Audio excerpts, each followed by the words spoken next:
Seamless. Absolutely seamless. Let me just do a couple of things. Oh, hang on. Even less seamless than it wasn't before.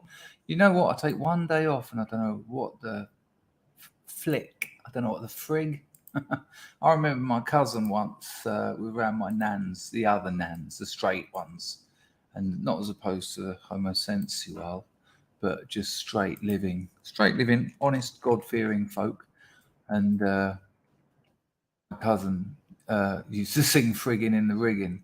I didn't know what it meant. I just knew that you weren't meant to say it. And when you're 7, well, when you're 50, singing frigging in the rigging, there's something funny about that. There's where there's a phallus, there's a laugh. That's that you can't argue that. That's just a basic fact of nature and culture. Take it or leave it, but never deceive it, because it will come and get you before you've had a chance to understand what the frig I'm talking about. That's right, Billy. The Pistols, of course. The Sex Pistols. What a rag that was. What a laugh. A joke, essentially. The Sex Pistols were a joke, and the fans were the punchline, which is often the way with products of the culture industry. Having an awareness about the fact that the consumer, the person who pays to have the piss taken out of them, having an awareness of that. That's postmodernism, an aspect of postmodernism. That's the irony. That's the pastiche, and somehow that makes it all right. It doesn't. It makes it worse. It makes it worse to be that. That is a mug. That makes you a mug. I don't know if our American brothers and sisters will understand mug. I remember Gail. Gail from the Crack Diaries. If she's watching this, she'll be cracking up immediately. She does watch some of these streams. Beautiful. Sheila, we were getting some grief from the people downstairs, but very little grief. They were special, if you know what I mean. And they told the landlord that I punched her, and I didn't. I didn't. The only females I've ever laid a hand on is a female who's laid a hand on me first, because of course you would. Well, you're not just going to stand there and take it, or then you're a mug. But they told the landlord, blah, blah, blah. And I said to her, excuse me, I know I should really prepare this sort of thing before I come alive. I'm thinking about a bit of that, I'm thinking about a bit. Call me Ishmael. I didn't think about it for too long, though, let's be honest. Just long enough, a little bit too long, perhaps. Anyway, so I said to her, it's all right, I'll sort it out. I'll go and talk to the landlord and tell him that they're mental, and he'll say, yes, I know. And that'll be the end of it, because this has happened plenty of times, It wasn't like, what, them? They had a screw loose. Between them, they had 2 or 3 screws loose. They were loose of screws as a couple. Mr. and Mrs. Loose of Screws, you can call them if you want. And talking of that, I was writing up that bit in my novel, the story I was telling you yesterday about the bloke who liked to do the bums on Tinder in Thailand. Yeah. Anyway, and then because she'd been smoking crack constantly for 3 months and hadn't slept for about 3 weeks, she went, have you got mug written all over your head? I can't even do it, what girls do, especially African-American girls, but there is a bit of a crossover. Have you got mug written all over your forehead? Really out of character for her. She's so gentle and kind. It was just a crack talking. Have you got mug written all over your forehead? And I was like, no. I'm just going to sort it out so it's taken care of rather than escalating it. Because if you remember, we sell crack and heroin and don't need the extra dairy on us. We could do without that. And she went, I ain't having it. So out of character. And she just smashed our door open. I heard a bang, bang, bang down the stairs. And there was another mate there. And I was just going. And he was going to me, don't you think you should do something? Don't you think you should stop her? I said, do you want to go and stop that? He went, nah. And then we heard, the sound of a raging crack psychotic kicking a door. Where the fuck are you? Where the fuck are you? You come out here, I'll bite your fucking face off, you fucking slags. For about 20 minutes. Now, I knew they were in because they were never out. And I imagine they were probably in the bathroom shaking. Rightly so, because if she had got hold of them, you know, the crack would have been operating her arms and teeth. And I doubt there'd have been a lot left of them by the end of it. Not necessarily a loss to the world. I wouldn't call them contributors, but they are people and they deserve to be left alone. But, you know, saying that saying I punched her in the face was a bit off. Mrs. Meernet, hello, love. Dangerfield, Captain Pugwash was one of the things got misconstrued. Yeah, it's not true, is it? There's no master baits. There's none of them. They're just all normal, aren't they? It's just lies. It's weird how people make those things up, isn't it? The best urban myth, I think that's what they're called, aren't they? Urban legends, urban myths. The best one is Bob Holness played the sax solo in Baker Street for so many reasons, all very subtle and nuanced. It's so believable, and it's as equally believable as it is absurd that Bob Holness played that solo. Amazing stuff. Absolutely amazing. Right, did I get the pinning done? Pinner. I think I did. Yeah, I did. I hope you've noticed the grift has taken on a completely new form. Entropy up there, super chat down there. The money that greases the cogs that keeps this stream rattling down the side of the mounting of culture, taking with it nuggets. I don't like the word nugget because there was a porn mag that went around, and any porn mag that goes around a group of blokes, you know, slowly becoming more and more damaged, much like a lady would be damaged passed around a group of blokes. You know, I don't want to know that my mate was also enjoying Tanya and Celeste. Just the day. I mean, the magazine was still warm. We did have a rule, though. No spillage. If there was any spillage, you repair. You don't repair. That would be disgraceful. You replace the house magazine. In those days, yeah, Nugget was an anomaly, though. It was really weird because it looked like normal porn, if such a thing exists. But all the writing in it, there was stories in it, and all of them. Now, the name Nugget might give it away, but it was, let's just say it was the non-jazzy scat. But we ended up getting quite a liking for High Society, an American pornographic magazine that was right up my strata in the old days of me and porn. But I'll tell you what, especially you younger men, leave the porn alone. Get off it. It will damage you. It damages you, and it takes a long time to get your sexuality back.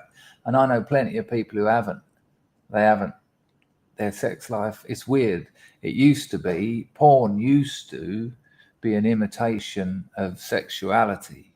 And the amount of people who now whose actual sex lives are an imitation of porn, you know, the whole chemsex thing is about that. The threesomes I had on Sulfate, for instance, were very pornographic because you've got the added, I use this word carefully and regrettably, was a bonus to the, it was almost celluloid. It was, everything sort of flattened out. There's no imperfections. There's no humanity. There's no one there. I mean, that's what you want from that's what you want from your sexuality, isn't it? No connection. That's what you want when there's more than one person with you having sex. It's largely masturbatory.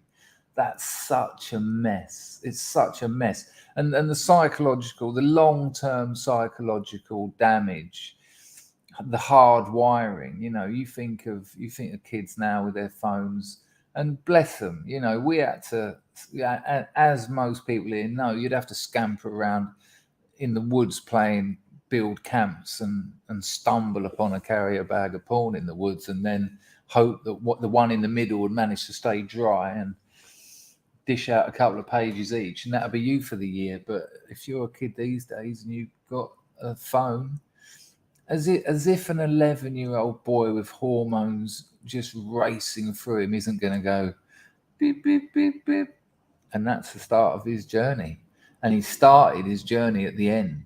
He started it at the end, and his actual sensual life will therefore be working in reverse, which is an absolute tragedy.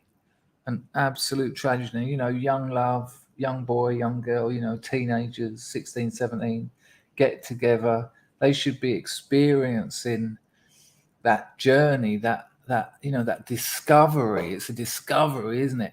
What it's like to sort of touch someone, and what it's like to be touched, and there's that sort of give and take, and the fear, and the trepidation, and the natural sort of knowing that you want to do this and you want to do that, and that should be a celebration. Again, we get back to a lack of adequate rituals. There's no rituals around this stuff, and yet now that 16-year-old kid and girl, because young girls watch porn because they want to know what the boys are expecting of them.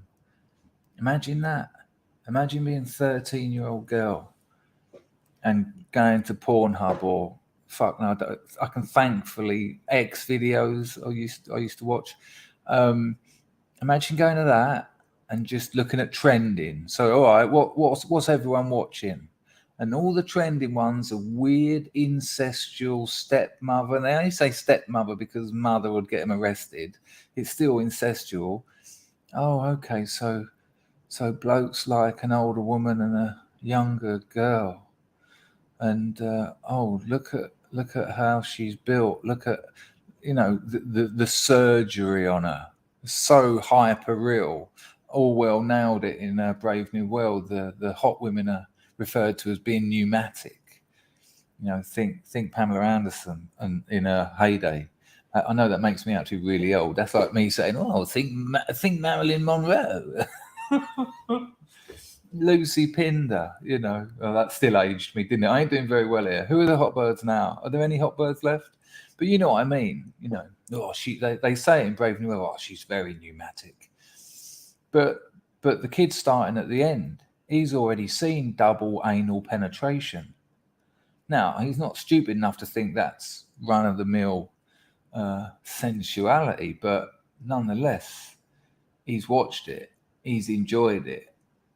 And just even standard missionary position sex, which you rarely get in porn, let's be honest, even just standard fucking, it's a performance, it's a theatre, that is edited and cut, and they probably shot 4 hours of material to get you that 10 minutes where it's all going perfect, and sex isn't like that, doesn't happen like that, is not like that.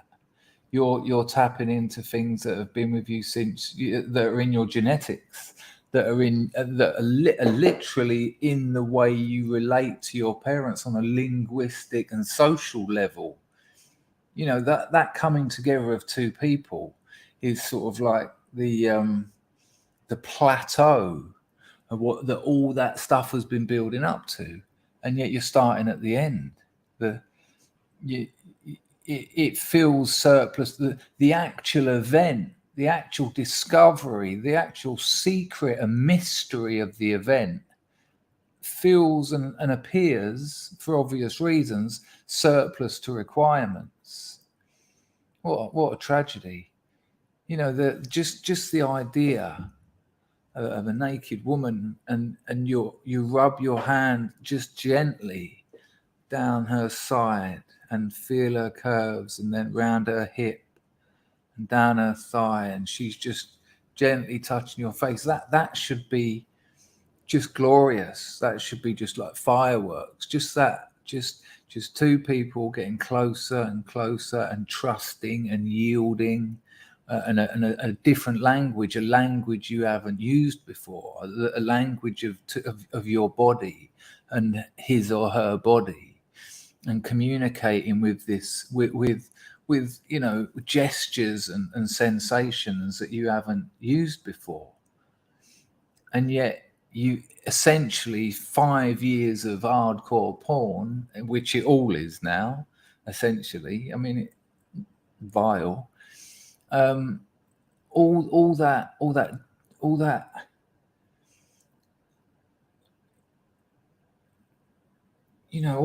mystery and discovery is just, you're like, hang on, this isn't, and then you get confused, and once you get confused, you start getting lost, and then when you get lost, and I'm talking from experience here, you rely on what you've seen, you rely on how you've been educated, and that is horrible way to treat another human, and worse, a horrible way to treat yourself, because you don't get out of that alive. You don't get out of that unscathed, psychologically, spiritually, sexually. You don't get out of that unscathed. You've done that.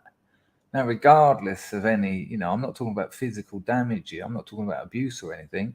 I'm just talking about the actual act and what it means to you and what's missing and the void and the fact that you just let something from the outside, something cultural, something that's been imposed on our people, on our culture, you're letting that take over. That's like meeting someone for a chat and talking in advertising slogans. It's a sensual version of that. Just quoting things that you've been filling your libido with for 5 years. Yeah, incredible damage. And here's the mad thing, porn is just accepted now. I know people who've got kids and that, and I'm like, and they've got phones. I go, you're aware they're bashing them out over that porn all the time. And like, well, what can you do? And I'm not blaming the parents at all, because what can you do? Even me, who knocked porn on the head a few years back, it's everywhere. I'll go to a website to look at fucking new guitar strings, and there's adverts with like these hyper real pneumatic women there. And you're just like, okay, thanks for that. There's more of that. And I've lost my thread. Where was I going with that? What the parents can do, what can the children do? So that just is part of the culture now. Oh yeah, that's what I was going to say. So that's just accepted. Porn's just accepted. And another thing I hear a lot of people say is like, well, as long as he's not looking at the hardcore stuff. And I had this actual conversation with a very good friend. He said, as long as he's not looking at the real hardcore stuff. And I said to him, what? What?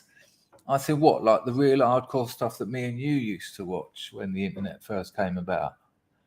Because we were looking for the most hardcore stuff, because that's obviously what you're going to do, because you go for extremes. That's why rotten.com was such a massive success at the start of the internet. And then I said to him, so where are you drawing that line? And I warn you, you're going to need 1,005 lines, because what is hardcore?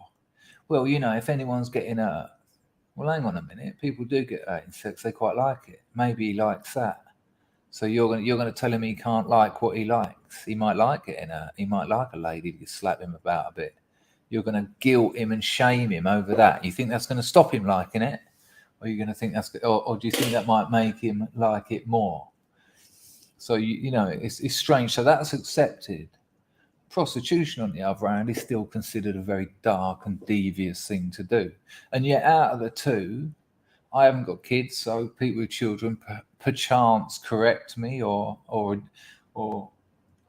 suggest I'm wrong. But I think I'd rather my children see sex workers and watch porn, because it's actually another person. It's actually involving two people, whereas pornography has turned the sensual act into a solo affair. It's turned coitus into masturbation, which is, you talk about atomization. And there's just that's a glaring example of how they continue to atomize us. Children growing up thinking it's about looking rather than partaking, and thinking it's masturbatory rather than two people exploring and discovering each other. Let's get some LOs in. I went into that one a bit heavy and a bit hard. That's a bit of an heavy first 20 minutes, isn't it? I was meant to say this is going to be quite laid back because it's already 2 a.m. here and I've been grafting my arse off today. Bad choice of words after the last topic of monosation. Nice to see you, Anglo. He says, hello, you legends. Hello, Chris. Hello, Lulu. Hello, unloved Otto. Lee's on the firm. Rags. I haven't heard you and Mouse, Cat and Jack yet. I looked for it, but I went on to D-Live and I couldn't find any replays, so I don't know what happened there. Someone in the chat mentioned the sex dolls. Yeah, I think the sex doll is a terrible, terrible idea, and they will be, once they're see the thing.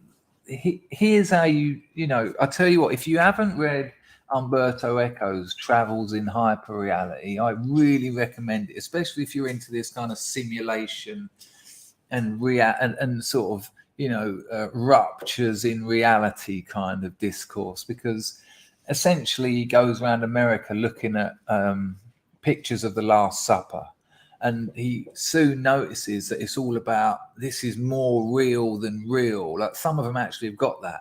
This Last Supper is more real than real. And it starts off with holograms. So you can sort of turn at an angle and you can see the side of Jesus's face. And then there's another one where there's actually people doing it, acting. It's theatre, but it's not theatre because it's the Last Supper and it's actually a true story. But then, and what that means about society. And the thing about the AI sex dolls, and I wouldn't be surprised in my lifetime if they're providing the required function. Now, I use those words, Anglo. I haven't missed that super chat. I just want to get this out. When I say providing the required function, because what no man wants, or what no woman wants, but I can only talk from a man with certainty, because I'm not a female. Yeah, it's always time. A man doesn't want a sex doll to be like a real woman. That's the mistake that the computer geeks and the AI people have. If you make a sex doll and it's like a real woman, you failed, because there's plenty of real women about. Hang on, I'm going to give you £20,000. I have to fucking plug this thing into the wall. I have to clean its, and all that. Comb its hair, do its makeup. We'll get a real woman. She'll do everything the doll does, but all that as well. She'll clean herself. It's a real woman in that instance is a self-cleaning, self-makeup, self-dressing, self-makes your dinner doll. What a man actually wants is not a real woman. Far from it. They want a doll. They want a toy. They want an object, not a subject. They don't want it to come with a personality.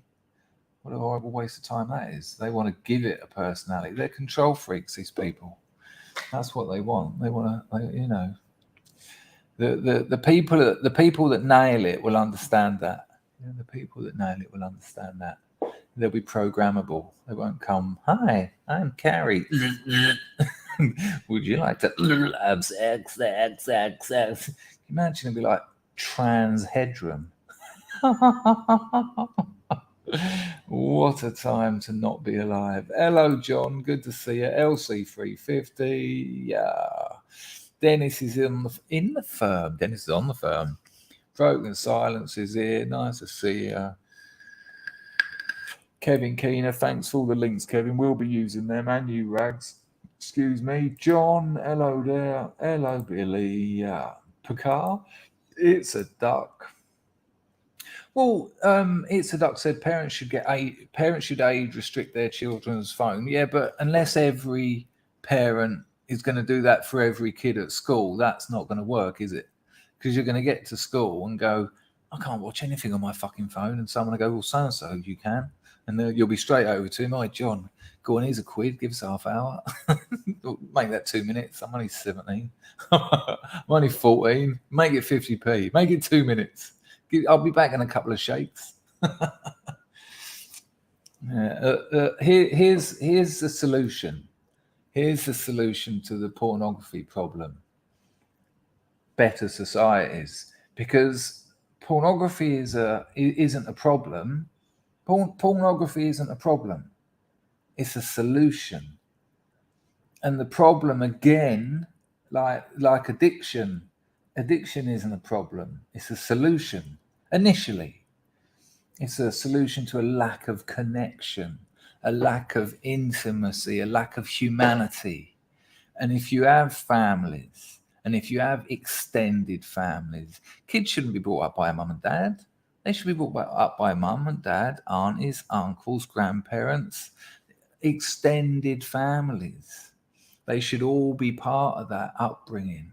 And there's plenty of different opinions in there, plenty of different influences, a healthy place for the child to grow in. Governments invented schools and in doing so took that away from us, took that away from the job of the bigger government got, the less say we had about how we organize our lives. Now, if you have extended families, if you have communities, if you have that girl that you've known since you were 3 years old, because she's part of the wider community, and you've grown up with her and you fall in love with her and you marry her and you stay with her for life, because that's beautiful and that's wonderful, and it's a fairy tale to us today. But in a world like that, you wouldn't want porn, because you'd understand the damage it's doing to you, and you'd understand what it says about you. You're like, why am I doing this? Which we all do anyway. No man, I would suggest, thank you, I'm guessing that's Arklow, but I'll get to that in a minute. Hello, Toglos, nice to see you. New in these parts, or breezing back in after a while. No, I will suggest this, and argue if you want. I don't think any man after age about 35 has cracked one out over porn, sitting there with their phone or with their laptop under the table, jobby. Afterwards has gone, yay, yeah, I feel great. Or have they gone, yeah, wash that off, cock over the edge of the sink, wash that down a bit, squeeze the last bit out like fucking toothpaste, and then just feel a little bit. Yeah, that's you, 40 years old, cracking one out to two fat birds licking each other's bums, 1 o'clock in the afternoon, Wednesday. How's your life going, son? Whereas if your life is wonderful, you wouldn't want that in it. You wouldn't want to involve that in it, because it would make it your life's too good. Who wants that shit? No one. Let me know your story, Toglos. Hello, Dennis. Nice to see you. What's the name? Hello, Mousecat. Maybe porn drops on the woods was an NWO op to ruin the nuclear family. Whoa. I like the way you put whoa at the end of your own one. I think it's just entrepreneurs saw a problem and provided a solution. Lonely, isolated, atomized people that had a sexual drive that could be exploited through the commodity of images of people having sex. You know, when you look at it, it's really abstract, isn't it? Really abstract, two-dimensional. Complete strangers just on in front of you going. I mean, I've never watched more than except for on the old sulfate, but I've never watched more than about 4 minutes of a porn film. I've never paid for it. That's the interesting one as well. That's where you know they're collecting data. That always makes you feel good afterwards as well. Oh, it's totally free. Anything on the internet that's free, you're the product. Hello, Nigel. Good to see you. Porn is a confidence killer for the youth. Yeah, of course. Men and women. Yeah, absolutely. Ah, hello, Hoax. Good to see you. Mr. Picard. Hello, Pizzle. When I was young, a bag of grot mags was a gift from the gods. Yeah, without a doubt. But it brings with it, you know, that you're still developing your that stuff at that age. It starts hardwiring. This stuff becomes hardwired, and then when you actually comes to dealing with a female, you've got wrong programming. You've got the wrong programming for the activity in hand. It's like you've learned how to play tennis, but now it's time to play squash. Hello, Robert. Good to see you. John. Hoax is on the firm. No, you're not, mate. Keep it up, son. You'll be right. I actually meant to say keep up, but keep it up's relevant. Hello, 42. Hello, John. Go on, Kevin. Go and crank one out. Tell me how it is when you get back. What's the name says? I hear the soft, faint sound of Amazing Grace in the background. What, at the moment or when you're... But Chris, if you lay on your arm till it's dead, surely it's not you doing it. Oy, oy, oy, oy, oy, oy. A mate told me to slightly, I remember the words, he went slightly moisten a French stick. No.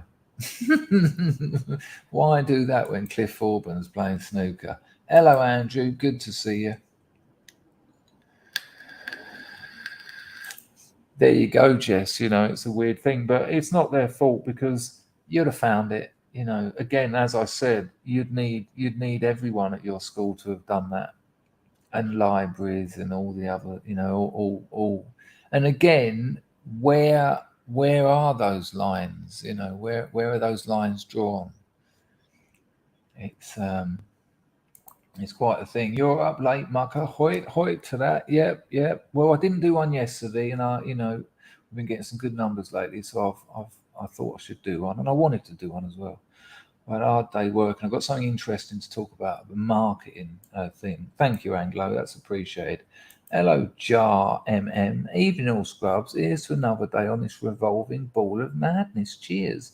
Hello, Jar MM. Are you new here, or have I just... do you not speak often? No way, Pizzle. That's an amazing. I never had that. I just found a bit of paper in one saying you shouldn't be looking at this. I thought, you cheeky fucker. I literally opened one of my dad's and it had a bit of paper saying you shouldn't be looking at this. You can try and guilt me if you want, but what the fuck are you doing? What are they doing? Keeping the loft hatch closed? Pizzle says, I remember when my dad found some grot mag Vart. I'll turn the Vart up a bit. I remember when my dad found some grot mags in my room. He sat me down and had the talk. That's not real life, son. I'll tell you why that's amazing, Pizzle, because not only did he tell you that, but he knew it. And he knew the importance of that. It's interesting, isn't it? Really interesting. That's a real moment for me, that is. I like that a lot. What's the name said Vart's a hardcore. Yeah. I said hardcore. What a Freudian slip that was. John says to stay away from the monkey porn. You'll be okay. I'll do my best.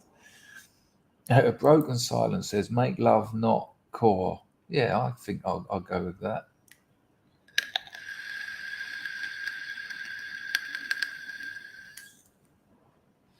Something going on here. Let me get some new coil. I'll give you a couple of seconds to relax. I've got something interesting to tell you. If you can still hear me.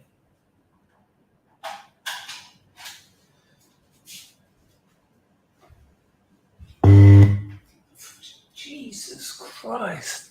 Did you hear the vart of the nation then? So I think what happens is if I'm talking, the VAR is compromised somewhat volume-wise, because I was just round the corner then. I was meant to get new coil and I got new batteries.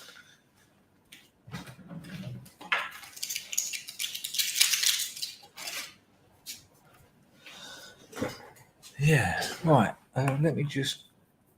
What do they call it? I can't remember what they call it. Prep? No, it's not prep. Marzipan, no. Oh, what's it? Jer, no. I ain't seen Jer around here for a bit. Sometimes Jer comes, but he don't talk. He said he gets a bit depressed. But what's it called when you do this to your new coil before you put it in? Oh, I can't remember. Nice to see those packs, Max. How much damage can it do? I mean, I only use 2 minutes a week. Yeah, but you've been single a while, you know. I know you're making a joke, Pax Max, but it's dirt. It's dirt. It's dirty. Hello, Leon. Been a while. You don't see the problem in you adopting neo-puritanism, no, with your slags and whores and 12-year-old fuck bitch at 50. I haven't got a 12-year-old fuck bitch at all. What's my neo-puritanism? All right, Leon, are you all right, mate? You had a bit of a bad day. 42 says, stick with one blue string guitar strings without the pawn. I found a bloke in Phnom Penh who can sell me a decent guitar. Now, I'm a little bit reluctant because he's got... I've got a nice guitar in England, but I've heard nightmares about people sending musical instruments over, and I will one day go back to England and I can bring that back with me on the aeroplane. And I really love it as well. It's a beautiful little Fender parlour guitar. You know, buying a new one, the way things are at the moment financially, it seems like a lot of money, because that lump of wood over there cost me about $50, and it was a real false economy, but I needed something to play. But it's god awful. The string, I've told you before, sorry again, but the spaces between the strings are all different. I've had to relearn to play, and then next time I get on a normal decent guitar, I'll have to relearn again, and I could never play anyway. so that could be a bit tricky. But I said to him, I'll go up there. He's got a load of old, I said to him, I want a 3/4 length parlour guitar, nylon strings. And he said, I've got 6 of those in the workshop. So I'll go up there and I'll have a little play. And because he's a restorer, and they're all old, they're all antiques, because he restores them, I'll be able to tell him I want the strings nice and close to the fretboard, all that other lark, that, you know, get it set up how I like it. Because it's just so sad learning new songs and them sounding crap. I've been putting in a lot of time playing recently, really getting back into songwriting, and it's just a shame playing it on a crappy guitar. I played a song on here the other day, and I don't want to say 42's missus, Emma G. She said, listen to the difference in guitar. And yeah, that's the difference. So I said to him, look, I can't commit to buy, because, you know, he's going to want at least 300-400 quid for a nice sounding guitar. If he accepts payments he might, because a lot of people in Cambodia do, because of a lot of people who are skint, they do part payments, you know, so pay him a little bit each month. If he does that, I will probably maybe do it. I don't know. Hello, my love. You couldn't do it, could you? This one told me she was going to sleep. You don't look like you're asleep to me, love. You all right? She's standing there pretending to do nothing. She's doing nothing. What are you looking for? Nothing. What are you doing? What are you looking for? What is it? What are you looking for? What are you doing? Nothing.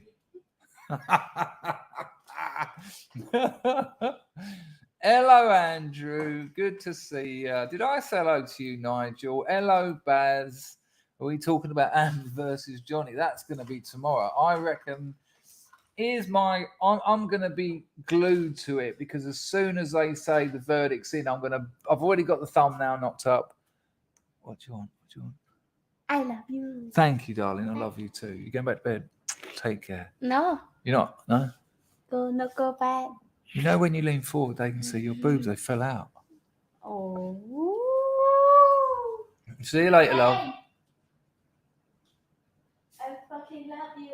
Okay. I fucking love you too. Good night.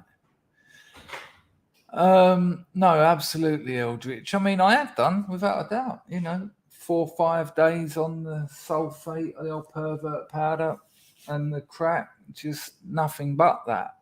2 monitors and my phone and an arc of magazines, looking for that perfect money shot.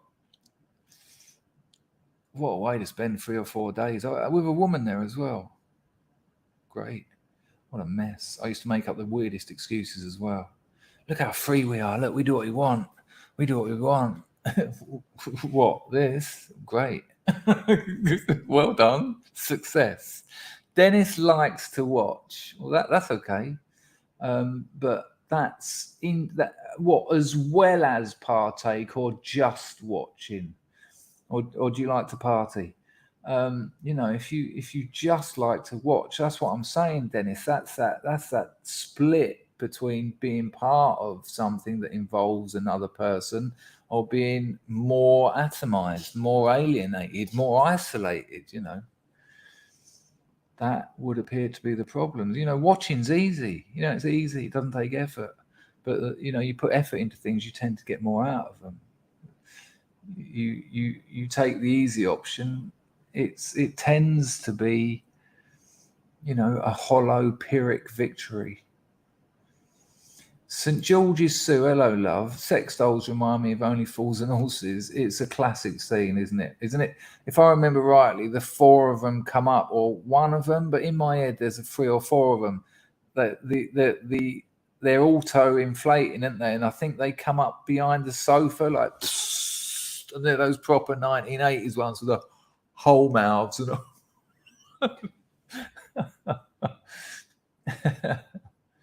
I don't know. I looked on D-Live and went to the replays, but I couldn't see it. Hello, Bison American Club. He says hookers is cool. Well, at least it's 2 people, At least you're actually engaging with someone. It's a funny old thing. Chrissy says that was rather heavy duty, Chris. It certainly was a bit of an opener. Rags has given me the link to that. You'll have to telegram it to me, Rags, because if I click on that, I get that. So, I'd like to see it.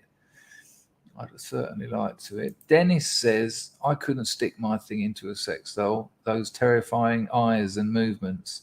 Yeah, it's much the same with real women.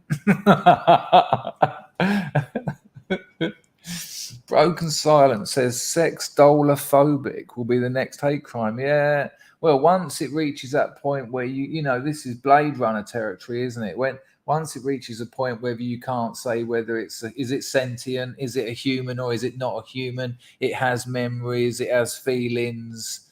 Sure, we made it in a laboratory in a factory, but the difference is now negligible. So just because you want to copulate with someone that was from woman born, oh well, that's what I guess there's a better word. I know what you're saying, sex dollophobic. It will be something like artificiophobia. Or no, that would be a fear of, wouldn't it? Hate would be. Well, they used phobia, didn't they? So yeah, artificiophobia. Oh, just because it's not from woman born, you're kind of it's kind of female centric, isn't it? It's kind of birth centric. Oh, let me tell you, while we're on this subject, me and my missus yesterday were talking about where we're going to buy some land. Now, there's loads of things that go into that. We want to have a family, so she's going to hopefully be pregnant soon. We're so excited at the moment because she's very, very late, and a lot of liquid, a lot of gizm was given. Let's just say that in the last month. But prepare to be. It's probably her body's probably giving her a psychosomatic pregnancy. She'll miss a period. We'll be like, yay, and then one day she'll go, no, and I'll go, But we were talking about, we found a bit, 15 grand, 15 grand for 2 acres. Lovely part of the country, all this. But I said, yeah, but there's no schools nearby. There's no hospital nearby. And then she was talking about giving birth at home. And she said to me, she was all excited. She said, I've seen women have babies at home, but in water. I said, yeah. I said, lots of barang. Barang just means foreigner. So to her, a foreigner is the likes of me. I said, loads of barang do that. They do it. It's like the in Thailand, they call them phalang, but in Cambodia, it's barang. I'm sure I say that on every stream. Anyone not know that? And I said, yeah, loads of women do it. So I got it up on YouTube. I put home birth in water. Now, I am not embarrassed to tell you this. We both watched it, right? And it was very high production values video. It had like a very sad soundtrack, something like I Will Care For You or something. I didn't even know the song, but I will care for you. And this woman, and her belly was getting bigger and bigger. Then you saw the little blighter in there, like moving, and the husband, and he was a proper Chad with his beard and his muscles, and me and her were just glued to it. And I've never been like this. I've never wanted children, never wanted them, scared to death. Nope. No, my life is just have fun, go mad, lose your mind, do what you want, cause trouble, no responsibilities. And because of that, I've missed out on probably the best things in life. That's, I've had a great time, and I don't have regrets because I haven't got the energy for it, but that's the reality. I've just had a mate tell me he's got a daughter that he didn't know he had, and he's having trouble coming to terms with it. And I was like, you lucky bastard. I would love someone to come out of the woodwork and go, oh, by the way, Chris, meet Stefan. He's yours. I'll be like, oh shit, wicked, wicked. Anyway, so we're watching this video. I will care for you, and then she gets the pool out, and they fill it with water, and then all the family turn up, like cousins, and there's kids there, like 4 or 5, right up to sort of early teenagers. Loads, the whole family, extended family. And I was thinking, look at this, like they've got it, they've sorted it right out. And when that baby came out, I was crying, and so was my girlfriend. Now, she didn't give a shit that she was crying, but I was like, wow, I have never responded to anything like that in that way, ever, not even close. So that was quite interesting. There was a few things floating in the water that soon brought me back to life, but Unloved Otto said, you've got a lady's bottom. Yeah, but it walks around on my lady, surely. I don't know. Yeah, can you imagine, Dennis? Can you imagine getting down there with the fucking fairy liquid and the scrubbing brush? Imagine the instructions. It is important that you regularly disinfect the vulva and anal areas of your sex doll. Otherwise, infections may occur. It's like, fucking hell, I've got a doll to get away from all this shit. Might as well just get a bird over.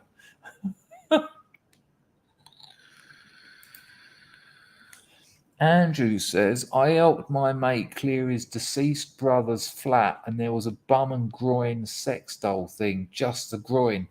Andrew, I showed it on this channel. I got a company contact me saying, will I demonstrate it on my channel as a sponsored link, an affiliate link? And we looked at someone else, but if I had that sent to me in Cambodia, I'd be in trouble. They would not. If that come through the post, I'd be in trouble. They don't accept things like that. You can't buy porn out here. Not magazines full of porn in the local news agents. Hello, Hooper. Unloved Otto says, sex doll won't take my house and kids. Well, you'll be surprised, actually. I think you'd be surprised, because if you kept it on the sly and your missus found it, I reckon plenty of women would do the off, especially if it was that torso, bum and fanny only set up. Mouse Cat wants one that can do the ironing.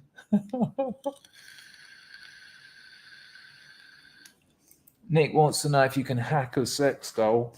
Probably with an axe, but you don't want the neighbours to catch you doing that through the window, or you'll probably end up doing 5 years. Jess says, ha ha ha ha ha ha. Climax Headroom is great stuff.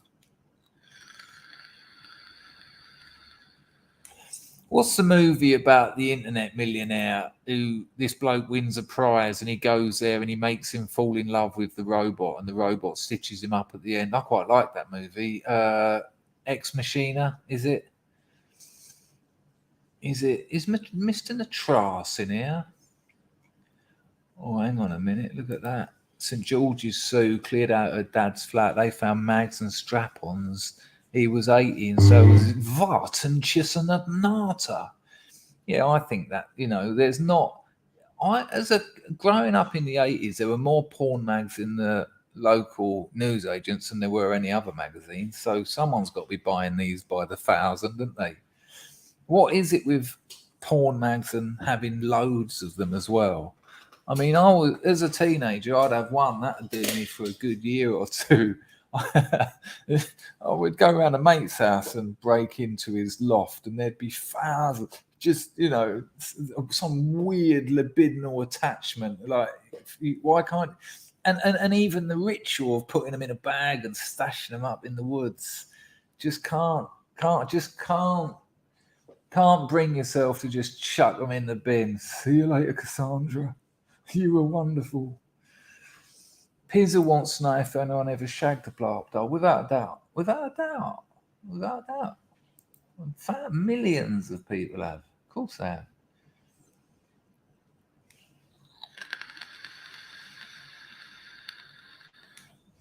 There you go.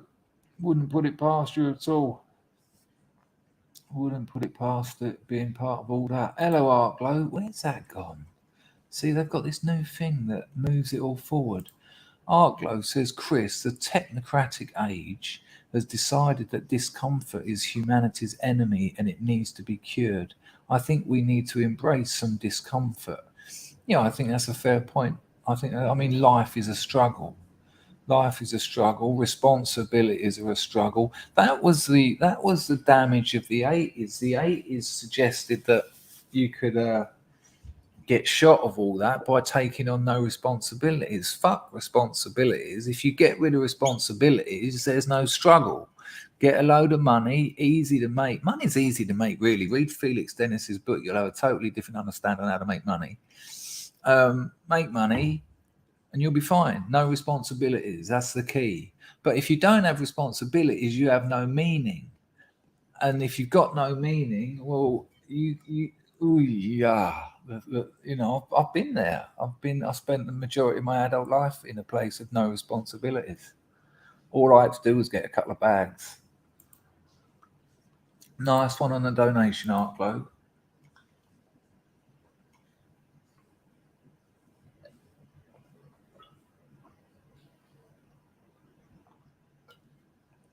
Billy, do you not know what a strap-on is, or do you just want to talk dirty to St. George's Zoo?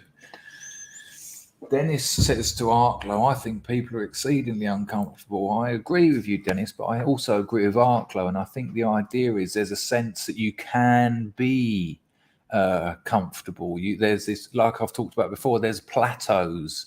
Life will suddenly, there'll be a plateau, and now everything's all right. If I can do this, and this. This is why people get obsessed with ex-girlfriends and ex-boyfriends. It's a classic. The psychology, and you know this, Dennis. The psychology is so simple. When a man and a woman are split up, one of them will often be obsessed with the ex for decades. I done it for about 9 years and caused her all sorts of dramas and myself.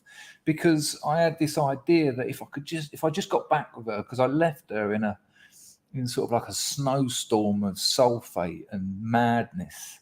If I could just get back with her, things would be perfect. You know, that she would fix everything, because it would be like it was when we were 17 and we were our first loves, and it would be like that again.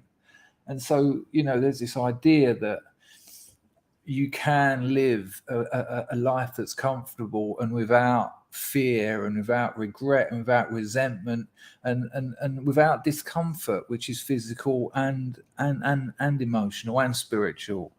And the fact is, you can't. You have to negotiate it. You have to work with it. It's part of who we are. It's part of life. I mean, you know, the bottom line is you're going to die anyway. That's definitely happening. And it can take a while, and it can be hideous. So, you know, take that into account.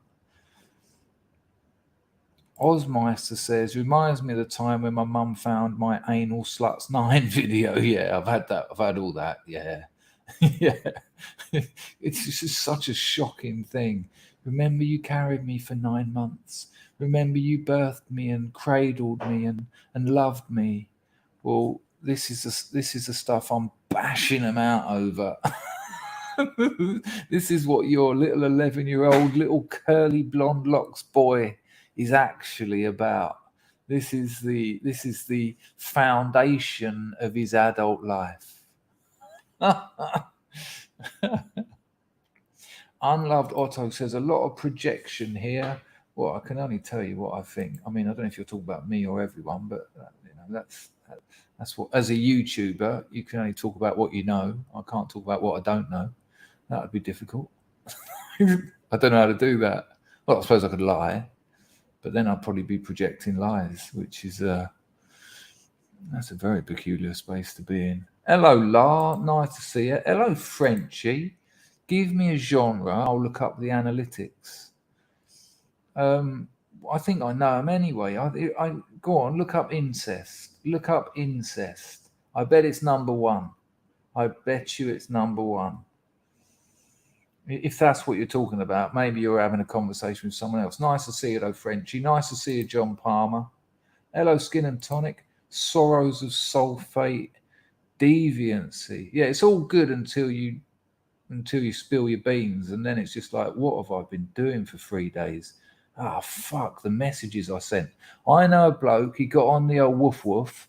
He was on it for like 2 weeks. This bloke had 6 businesses. I still know him today, right? And his life has gone down a little bit, in fairness. He had about 6 businesses, right? He lost his missus and daughter for some other reasons. I really rate this bloke. I'm not slagging him off. I've made plenty of mistakes myself. But he got on the old woof woof, and he got so high, and like a week and a half in, so 10 days, got on his Facebook, texting staff, secretaries, personal assistants, the woman who done the cleaning. Why don't you all come around my house? I've got the old, and it was a big, nice old house. Why don't you come around? I've got the old place to myself.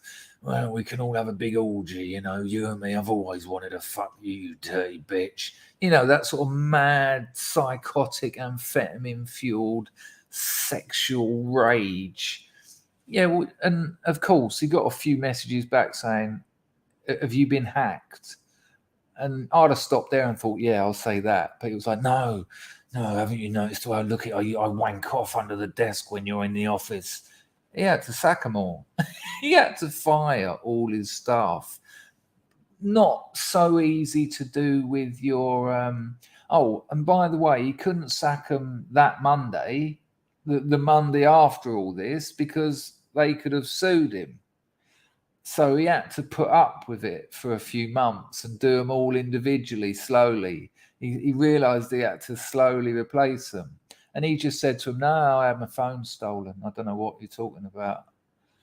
And now, if any of them had pressed charges, they could have easily found out where those texts were sent from. Oh, apparently your phone was stolen by someone in your bedroom. But no, over, you know, oh, sorry, you've got to go, Claire. Even with those knockers I was talking about to you for 5 hours that night, and you kept telling me to stop texting you. Now, he managed to get rid of all the staff from these different businesses. Not quite so easy with all his cousins and aunties. I've always fancied you, Lucy, ever since we used to play doctors and nurses at the weekend. Fucking hell, man. Good gosh. Unloved Otto says, I wonder what the ending is in a porn film. Yeah, who's ever got there? Who's ever seen the credits? Chrissy says the sex industry is the oldest industry. Now, I always question that. You always hear that prostitution is the oldest job, or whatever you want to, the oldest industry, as you like to call it. But if it was, who were the punters? Because unless they had jobs, how are they paying for it? Do you see my point? Like, if as humanity developed, the first wage labour was prostitution, they'd be like, "Hello, love," you know, like Miami Vice, thigh boots and big hair. "Hello, love. Want a nosh for $10?" They'd go, "I do want a nosh for $10, but because you're the only industry, I haven't got any money. I can give you 2 bread rolls and a bit of wheat." Maybe it was barter. Who knows? You nosh me and I'll sweep your pantry. That exactly what I said, 42. Exactly what I said. It's always going to be about you know, this is why the elites, this is why people in power, this is why the likes of the man that didn't kill himself end up with paedophilia, because, you know, they've got when you've got that much money, there's no value left in your life. Oh, look, I got you this Fabergé egg. Well, I don't care. I just buy another one. It's, you know, wow, 60 million. So nothing means anything to them anymore. So they want to start doing naughty things, and they will go where you're not meant to go, because that's how they exert their power. They exert it over children. They do things they're not allowed to do, because that's the only thing left that gives them a buzz, because they're broken, hollow people. This is quite the situation. Not necessarily, Billy. I think women will. Well, I know for a fact women respond to it in different ways. You know, they don't want it. Women don't want it. You know, it's no surprise that this has all come around at the same time as 100 genders, and most of them excluding men. You know, it just puts them into a very strange position, because, you know, that's got to be very difficult for a young woman to try and to look at that and think, so this is what men want, this is what men like, which it actually isn't, because men aren't actually, when men are watching porn, they're not actually putting themselves into the situation. They're not thinking, oh, I imagine that's me. No, the act of watching it, the act of it being a solo mission, they're just wanking. And the problem is that will relieve them. And so the desire for sex slowly disappears, because they don't need it.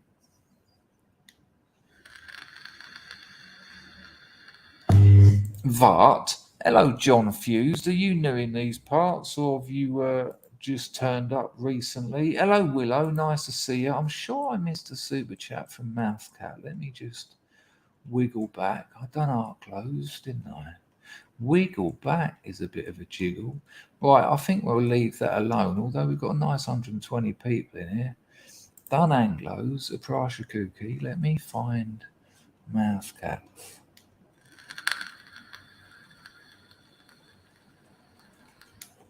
So how did it go anyway? Done art glows. Thanks for that art glow. But I thought Mouse Cats came before art glows. This is very... Hello, Joe. Nice to see you. Usually take a nap. Creams Key Christopher. Don't know what that means, mate. Nice to see you, though, as ever. Ragnar dropped an Ayrton Senna in. Sunday with Mousecat on YouTube. I was looking on D-Live. Well, you've telegrammed me the link, have you, Rags? I'll check that out tomorrow. Great stuff. Look forward to it. He's a lovely bloke. So, did Jack London turn up as well? Because he's another lovely bloke. As are you. Nice one on the air and there, Rags. Machano Kapasha Cuckoo. Speak of the devil. Little man in a red suit with a spiky tail and a trident. It's a bit like having no drive skills, playing a car race video game, then jumping in an F1 car believing you can drive. I can certainly see what you're getting at there. But I'd take it a bit further, Mousecat. And what do you do when you've been playing the game for years and then you get in that Formula One car, but the Formula One car is actually alive? You don't know how to drive it. You don't know what to do with it. You don't know what to do with it. And it certainly ain't as much fun as the other thing that you're very good at. So what do? Do you drop out the playing the game that gives you hours of entertainment and put the effort in to learning how to drive that Formula One car? Or do you just fuck off the Formula One car and get back to the game? And there's the problem. Shocking. I know, Lulu, it was ridiculous. Joe Black says, a good crank will get you a good nap. Make sure you got the proper cream. Absolute cryptic from Mr. Black there. Always nice to see you, though. Hello, Marzipan. Priming or pre-soak, you ponce? No, priming. That's it, priming, you ponce. Steady on it, and I thought we were friends, you prick. Hello there, R4 Lights. Well, you're right, it's 2:45 in the morning here. Right, I think Niggling Bill has dropped a couple of entropies in. Billy Spent. Ozmeister only watches Dick Van Dyke porn. Hello, RMF, good to see you. Dick Van Dyke porn, I can't even imagine what it is. Jess was made in a lab, still has feelings. Paul Squire, were you really, Jess? Were you a test tube baby? Is that a true thing? Hello, Paul Squire. All right, mate. Yep, nice to know you're lurking. Plenty of lurkers. Hello, Ryan. Sex stole a fragilistic ex. You can do better than that, Ryan. Good Lord. Will robots have an all? Fuck the VAR on that. Speaking of exceptional VARs, well, you'd hope not, wouldn't you, Arklow? I reckon that's Mr. Natras. I sense that. Arklow says it's pronounced ex machina. Yeah, we were going to set up a publishing house. Yeah. On my MA, and we were going to call it Duke's Ex Machina, and the girl and the boy, the woman and bloke, well, we were only in our 20s, we were kids really, but they kept saying, oh, it's Do Ex Machina. And I went, no, it's Duke's Ex Machina, and I'm not going to back down on that, but I will today. Yeah, I enjoyed it. I like what was interesting. The more interesting bit about it for me was the way the multi-billionaire sort of tech wizard, what did he do with all that money? Completely isolate himself. That's what hooked me into that movie. I thought the bloke and the robot was a bit crass, to be honest with you, a bit sort of overplayed, but I like that, he was in the middle of that forest, wasn't he? Just in his house. That's what people with money do. They isolate themselves. I remember we all went out once. My mate had a remote control. He had a, what are they called, a drone, and it was real early days of the drones.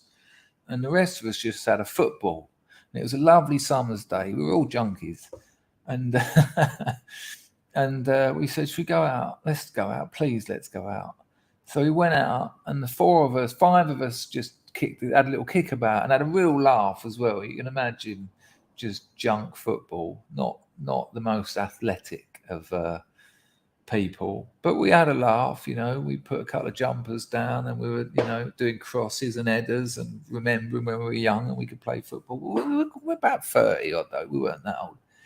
And the bloke with the drone was just playing on his own, and he lived at his parents' house, and they just threw money at him. He never had to fucking graft for his gear or anything. It was and the fact that he never had to graft for his gear meant he was never with us lot walking around the estates, getting up to trouble, getting in problems, getting in the dramas. He was never in a group. Money had isolated him, and even his drone. We had like a £4 football, but the 5 of us were playing together. Where he had his drone, what fun was that for us lot? Can I have a go? No. Oh, fuck you then. And I remember at the time thinking, look what his money has got him. Isolation. He's come out with 5 other mates, and he's on his own. And what's he doing? Watching his thing just going. We were in hysterics. Like, junkie football is, that's on a par with monkey tennis, I can assure you.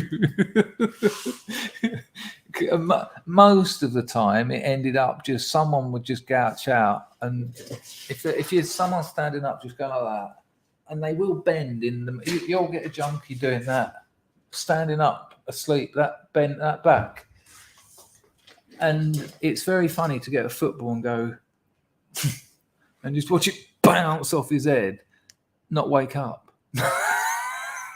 And the rest of us just sitting how many times we could throw a football at his head before he actually went, can you not do that anymore? Mousecat sent me an email, actually. I don't know why I've just jumped to this, but Mousecat sent me an email about problems in China at the moment and a link to a video. And we were talking about this last week, and I read an article about massive problems in China. That it was only a couple of months ago we were hearing that the Chinese yuan might be the next reserve currency. At the moment, the American dollar is. You look into that and you see the difference in power of the American dollar and the Chinese yuan, and you're sort of like, yeah, that sounds like Democrat propaganda to me. And then you look at the American military compared with the Chinese military. We've had a couple of years of the Chinese military. No, I'm not buying it. Not only do we probably only know the tip of the American military iceberg, but they haven't. That money's been well spent. Trust me. They know what you have to do when you're at the top of the tree. They absolutely know. And on top of that, the demographic problems, because they had their one-child rule, that's only going back a generation and a half. I know that's a weird thing to say because it doesn't exist. But when you can only have one child, because of the way Asian culture works, anyone had a girl, they were dumping them. They were chucking them in rivers. They were suffocating them. They were dropping them off. Just no, we don't. If we can only have one kid, we want a bloke. And that's what was happening. And the problem is now, if someone wants to look at these stats, I'll do it now because it's important. It will be quite hard to get a proper take on them because I wonder who's given them. Hang on.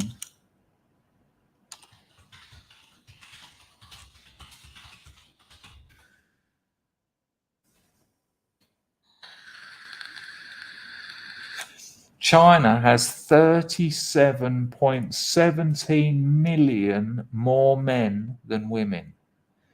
So this is a problem. And I've got people on the ground in Shanghai and Beijing, and they've both said to me that women in China are a very rare commodity. And I mean commodity in I don't mean that as women are. You know what I mean? I don't have to fucking explain that.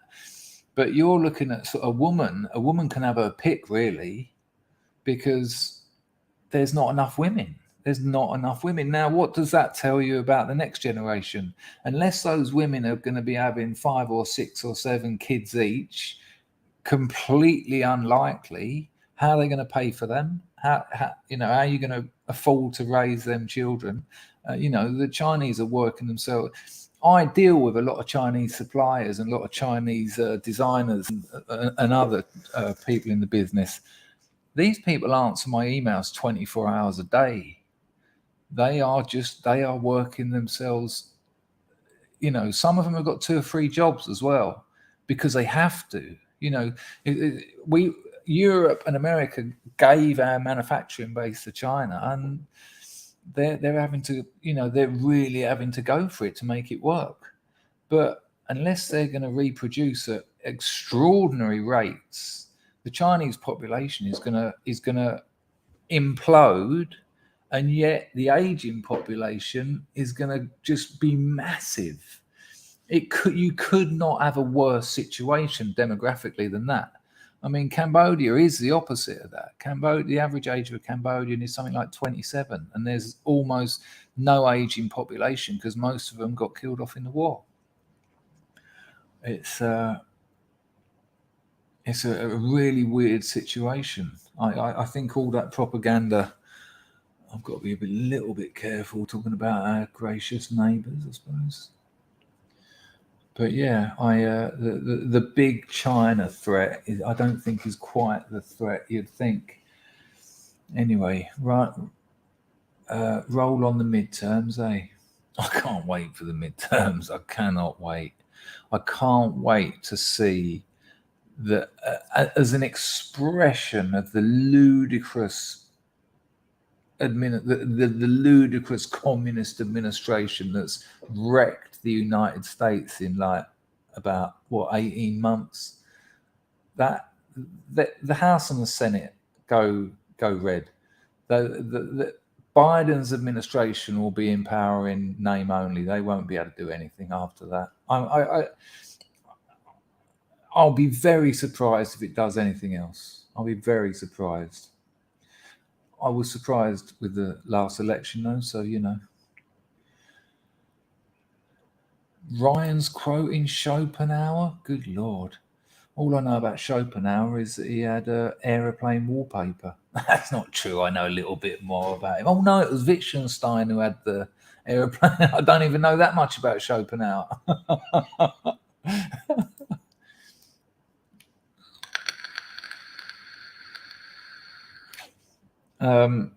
That's quite good. So Ryan quotes Schopenhauer, life without pain has no meaning. Dennis Menace comes back with that which does not kill me makes me incredibly weak. Norm MacDonald, sadly missed.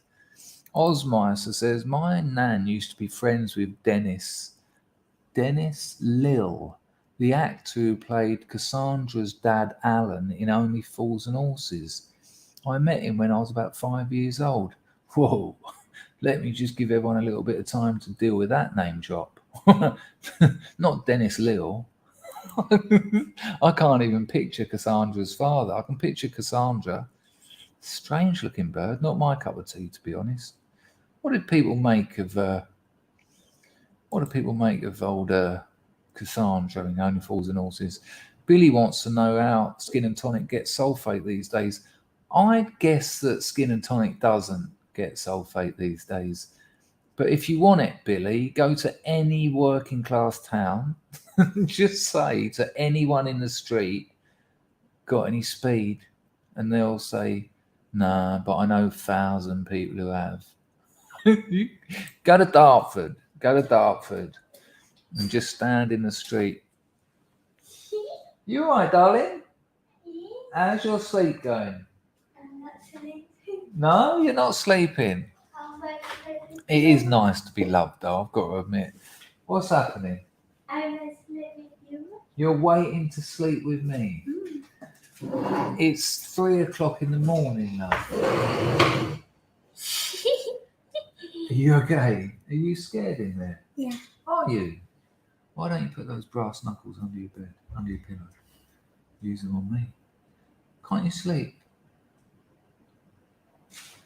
She joined a gym. She joined a gym, and the woman who ran the gym, it was that new what do they call it, Herbalife. You know that Herbalife. I've got to be careful here because they've got a very big legal system. But check this out. So my missus joins this gym, and her waist goes, and her ass goes, and all the other girls in there, no, their bums didn't get bigger, their waist didn't get smaller, but the woman's selling them Herbalife. Oh no, drink this 20 times caffeine tea. You won't need to eat for days. Oh no, drink this 50 quid. Some of these girls who are very poor Cambodians were spending £150 a month on Herbalife products. So she wasn't really running a gym as much as a glorified shop.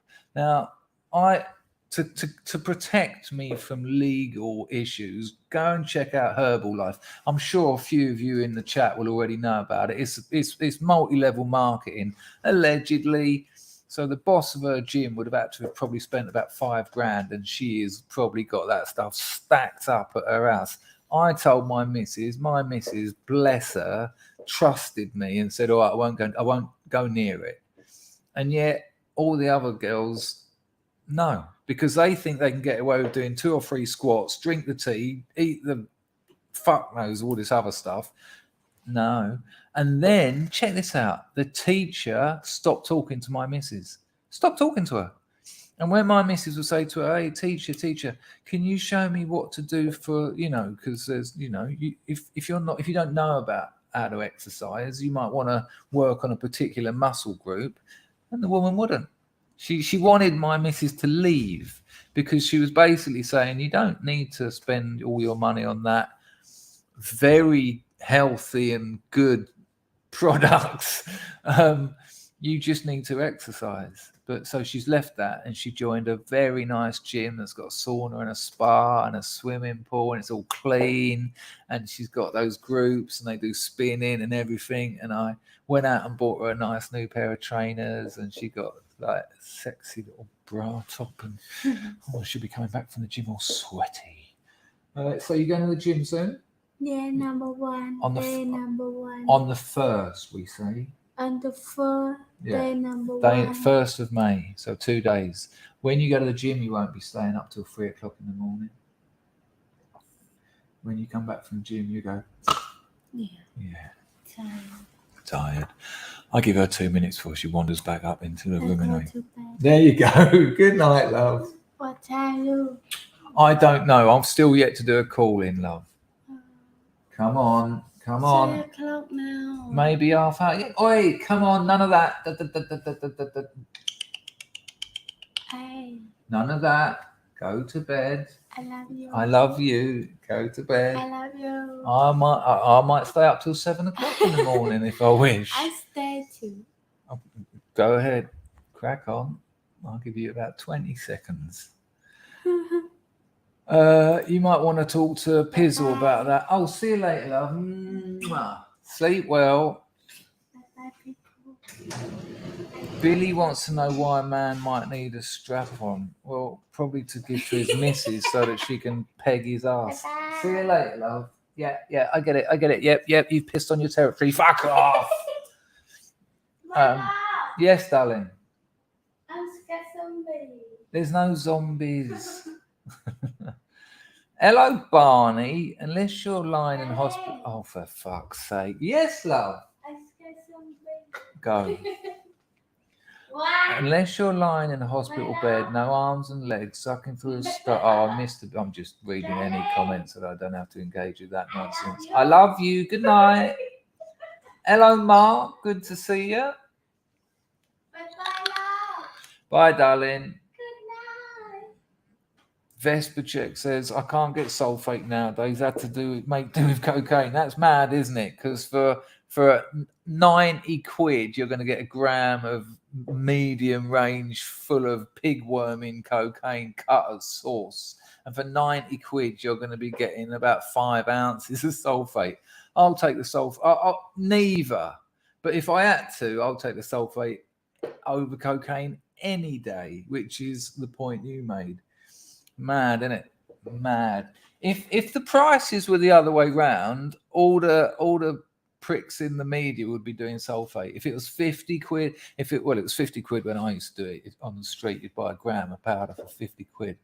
But if sulfate was £50 a gram and cocaine was, people used to just give it to you in Dartford. It's so cheap. I've said it many times on this channel, but when they do a drugs bust, when it's cocaine, it's always how much it's worth. Police raided a house in Bristol yesterday and found £3 million worth of cocaine. When it's a speed bust, it's always weight. Because otherwise, even if it's like 3 kilos, police busted a house in Bristol last night and found 420 quid's worth of speed.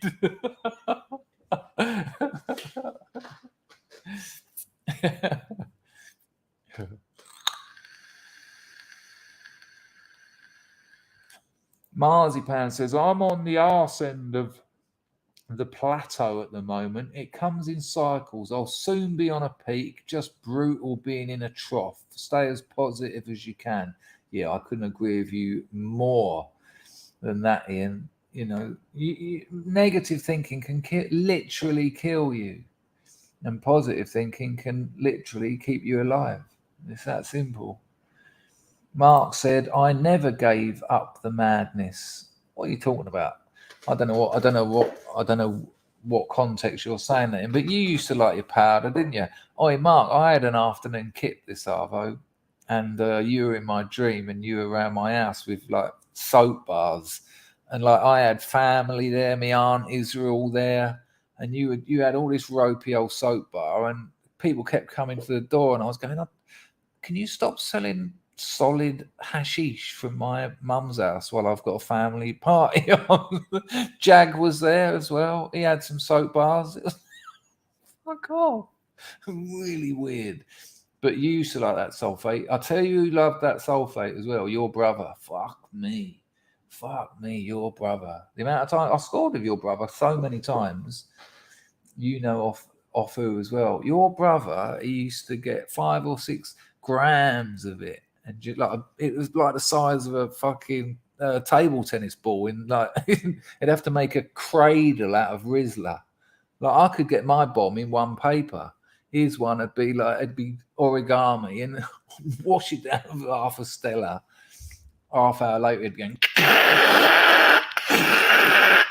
I'd go. I gotta go, mate. Ta-da.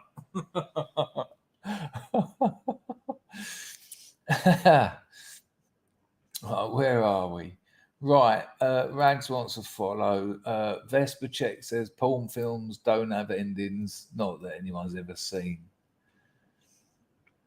Right. Let's open up. I think Billy, I haven't done the Trasses one yet. Billy, I will get on to yours. Hello, Joshua. Nice to see you. Woodlanders. I've only just got it. I didn't think it was all that, to be honest with you, Woodland. I thought it was politically naive and bitter. That's my. I thought it was political. Well, no need to say it again. I'm sure you all heard it the first time, but yeah, I didn't get that until I read it the second time. Let me just deal with. Hello, Tricky Who. Nice to see you. We've got some good people in tonight. Got some absolute OGs as well.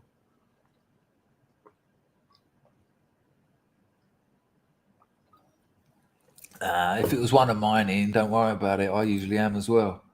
There. Oh, why do you keep doing that? That's why I keep missing it. Where are we? There we go. Mr. Natras.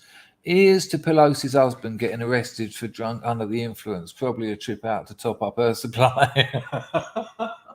Can you imagine her going, vodka? So I didn't know that. That happened, did it? Yeah. I think with the amount of money they've got, that ain't good. That goes nowhere. That goes nowhere. He can't drive for 6 months. Oh no. Get a chauffeur. The only difference being now is chauffeur's going to see how much booze Nancy's putting back on a daily basis. The only difference, you know, if you got a chauffeur, it's a little bit harder to hide the 6-pack of vodka you're getting for breakfast. Oh, that's interesting, Jess. I obviously wasn't referring to IVF and all that. That was quite a big deal when I was growing up. You know, the whole test tube babies thing was like, oh, it's Brave New World. Whereas actually it turned out to be very helpful for couples who couldn't have kids. Hello, Climate Abortion. How are you? Oh, sorry, Dr. Climate Abortion. The starting at the end comment was spot on, old boy. Yeah, thank you, man. Yeah, I thought so too. And that's a tragedy. What a horrible thing. Think about that for the woman. Think about that for that, 16, 17-year-old girl, her first love. It just gives me the shivers, awful stuff. Mark says, I just watched Emmerdale and Corrie with your mum, and I got well into Corrie. Somewhat flirtatious comment.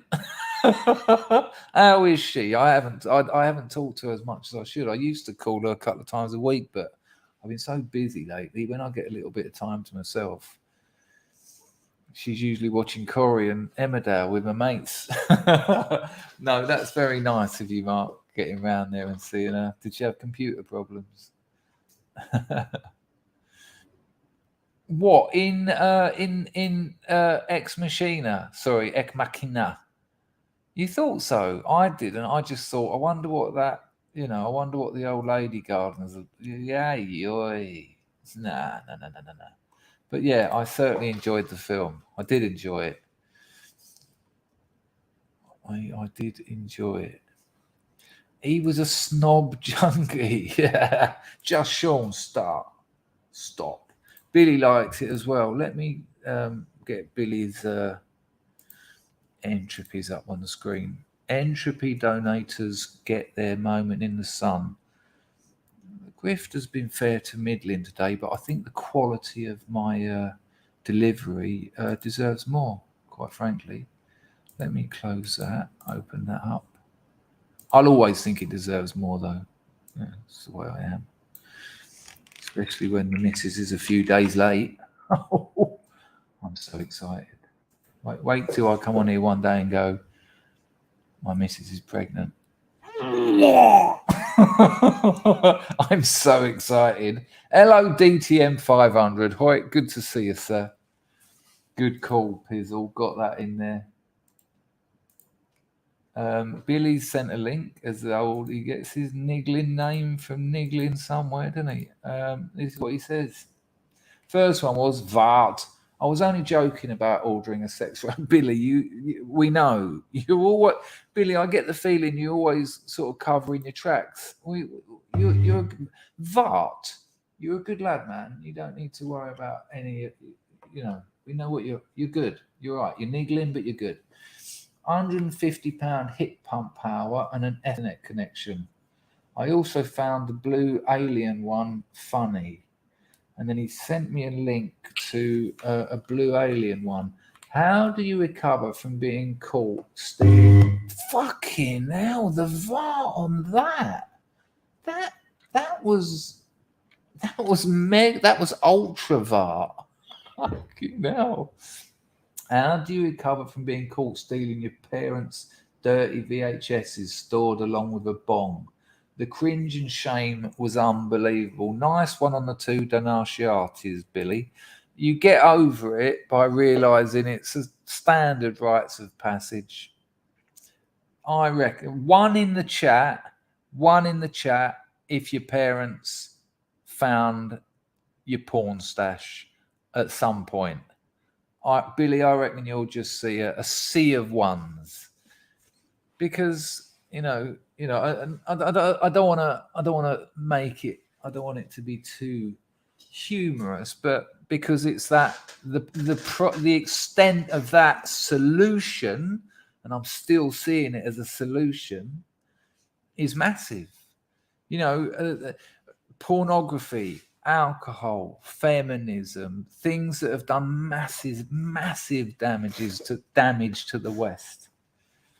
And I reckon that's going to be a sea of ones, because when you live at home, you've got one room, and if you can stash something there, your mum and dad can find it.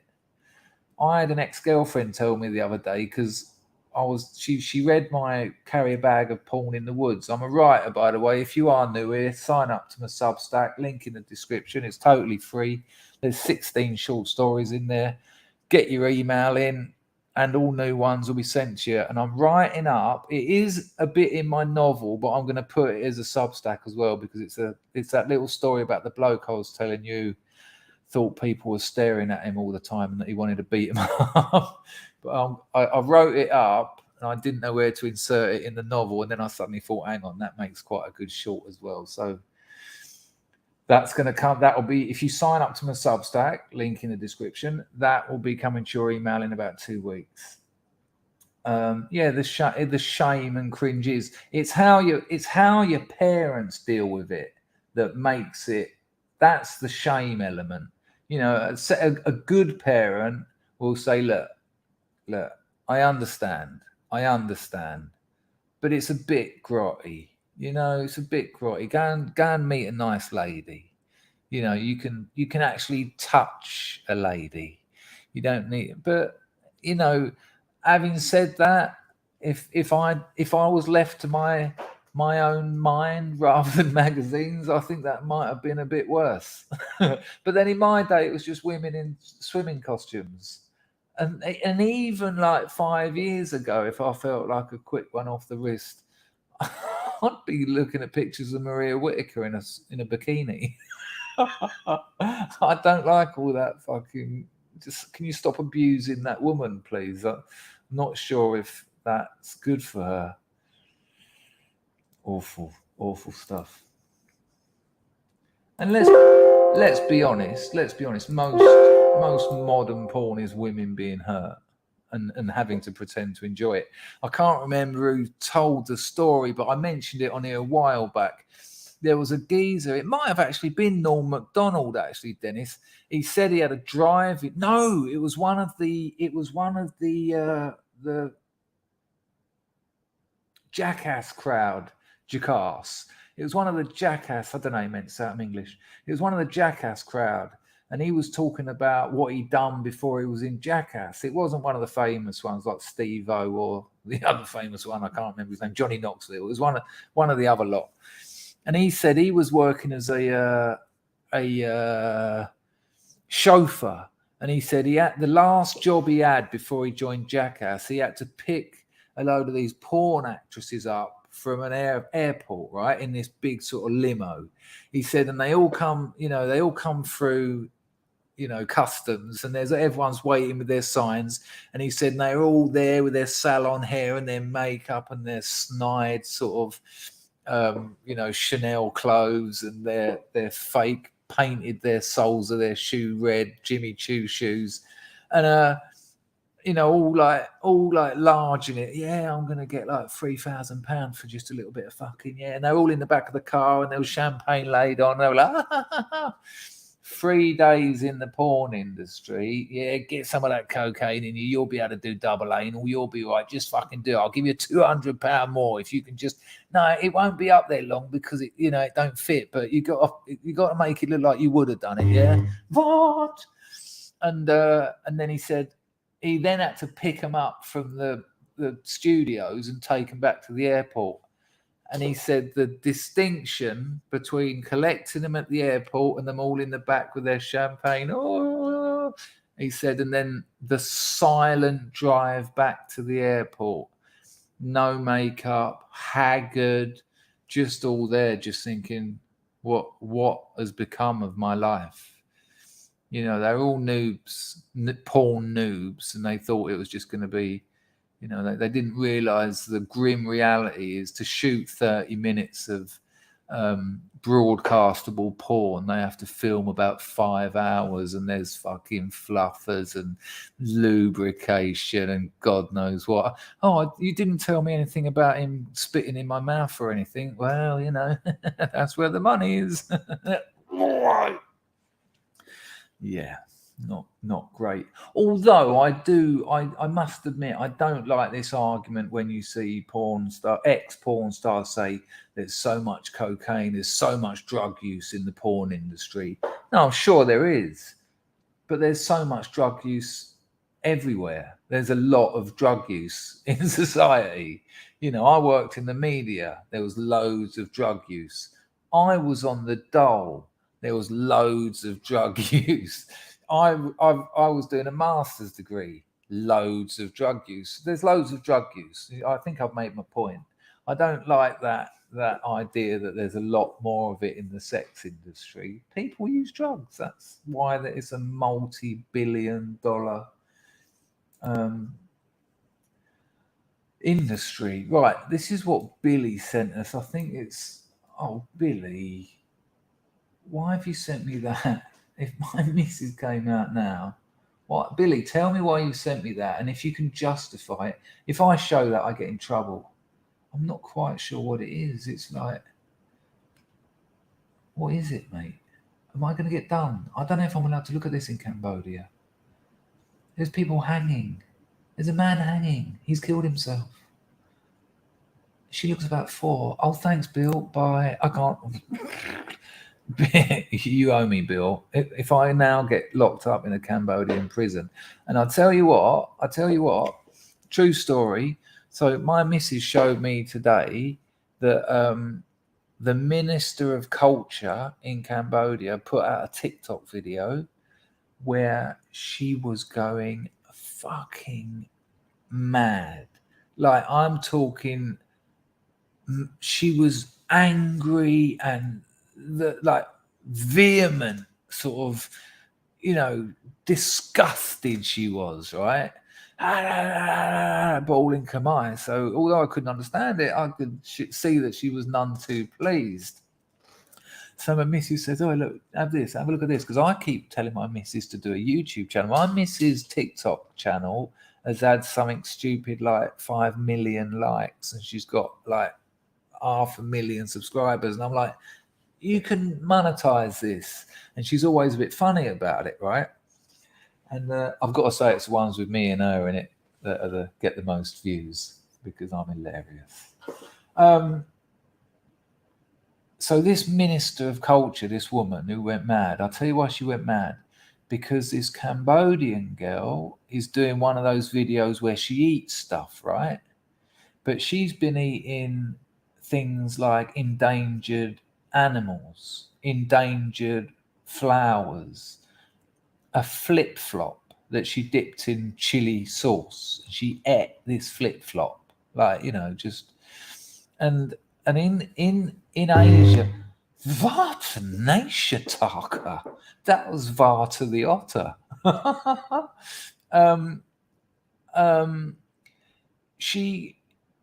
This Ministry of Culture, in Southeast Asia and China, actually, there's a thing. The best translation is saving face, right? You are not Cambodians, Vietnamese, Thais, Laosians. I don't think they're called that. Chinese, Taiwanese. They really have this thing about saving face. If you embarrass a Southeast Asian or an Asian person, but I'm talking about the sort of slitty eyes as opposed to India and Bangladesh. If you embarrass them in public, that's one of the worst things you can do. Now, here's an example. I can stroll up to the red light district. It's blatantly a red light district, right? There's just, every bar's got 20 semi-naked women sitting outside it. This is nothing but, these are brothels. They're takeout brothels, though. You go in there, you buy a few drinks, and then you go. So that happens, and it's not hidden. It's not like in Soho where it's all, you have to go to the walk-ups and it's all, or in massage parlors downstairs. It's just, this is what is happening here. But these 4 Australian blokes, they went to these bars, they got hold of 4 birds, they took them back to their hotel, they had like an all-in orgy, and they filmed it, put it on, I don't know, Instagram, Twitter, something. They got arrested. The Cambodian authorities arrested them because they were still here. And they were like, no, you can't show people that Cambodia does that sort of thing. We don't do that sort of thing here. And they got arrested. I think they're still in prison out here. And with a country like this, you can't send your ambassador over and go, oh, that's not allowed. You can't put them in prison without trial. They're like, well, actually, we do what we fucking want. We don't do. We're not playing your games. Fuck off. This is our country. And you're sort of like, well, respect to that. And so this Ministry of Culture was just shocked that this girl was eating endangered animals and eating a flip-flop. That's what really done her. She doesn't want people on YouTube or TikTok showing, Cambodian people as being stupid, basically. And I'm all for free speech, but I have to say there's a bit of me that thought, wow, what an interesting role of government.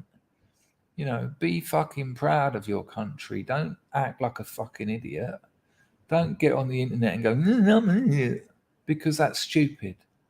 And they're a proud people. Imagine that. Imagine being a proud people. Now, I say that with a lump in my throat because I'm English. And we're not allowed to be. That's been taken from us. You're not allowed. If you can get done for hate speech for being a proud person in England. Fucking hell, what's happened there? And I think that's a fair point. A fair point for a government to say, don't act like a prick. Don't be an idiot, because you're part of a group. You're part of a group, and it is still an ethnic majority. And there's certainly a debate to be had about that. But I was rather impressed, to be honest with you. I haven't had time to think it through, so I might change my mind. But wouldn't it be something if someone from the Conservative Party was to go on telly or go online and complain about idiot behaviour, rather than the opposite, rather than go online and talk about nothing that is just nonsense. It's just a 20th century propaganda bullshit fountain. 400 million abortions in China. Well, that would suggest you're not going to have 7 kids per family then. Or are you talking about when it was during the one kid per family era? I don't know. Hello, Liberty et Lesieur. Nice to see you. I think the opposite. The Americans are broke and the military is falling apart. Okay, well, you know that I think the opposite. So there's that. When you mess with nature, the world goes to hell. Yeah, but nature is not a cruel mistress, and I have every faith that nature will win every time, because it always has. Now, whether that involves humans, Otto wants to know. I can't call you unloved Otto anymore. It's just Otto. Can we send them out feminists? Well, they have come out here and wrecked things for people. I've told you the story when they got a lot of working girls to, they said, we can give you proper jobs. And it was all part of this NGO lark. And they're like, you don't have to do that. We'll get you proper jobs. Yeah, they got them sewing sportswear for big American corporations for 200 quid a month, rather than the 200 quid an hour they were working, where they could actually feed their family. And then when they said, you told us you're going to get us good jobs, but we've done all this when we were 12 years old and we hated it. So we're leaving and we're going back to that other job. And then the feminists were like, yeah, but you signed the papers now. So if you do that, you're in trouble. Thanks, feminists. How unlike feminism to wreck the lives of women.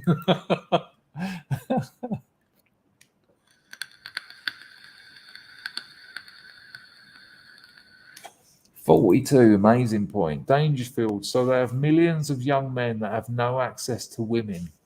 Is that not how you end up with an army that conquers to get women?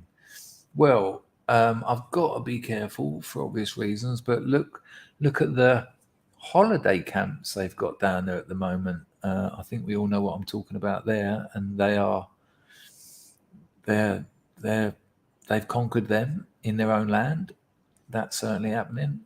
But, you know, I think you get a stronger army if you're protecting women you already have, rather than going to get some more, or not some more, some. I think if you're protecting women and children, you're going to fight harder than on the off chance of getting some rando. Who knows? I'd have to have a look at the history of it and have a win and lose column. Talking the Turf TV says Nottingham used to have 7 women to every man. Sounds like a dream.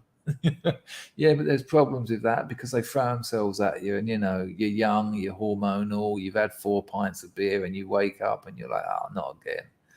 Go on, get out. You're making me feel filthy. You didn't mind me being filthy last night, though, did you? In fact, you loved it. You said you never got 4 fingers up a woman's ass before.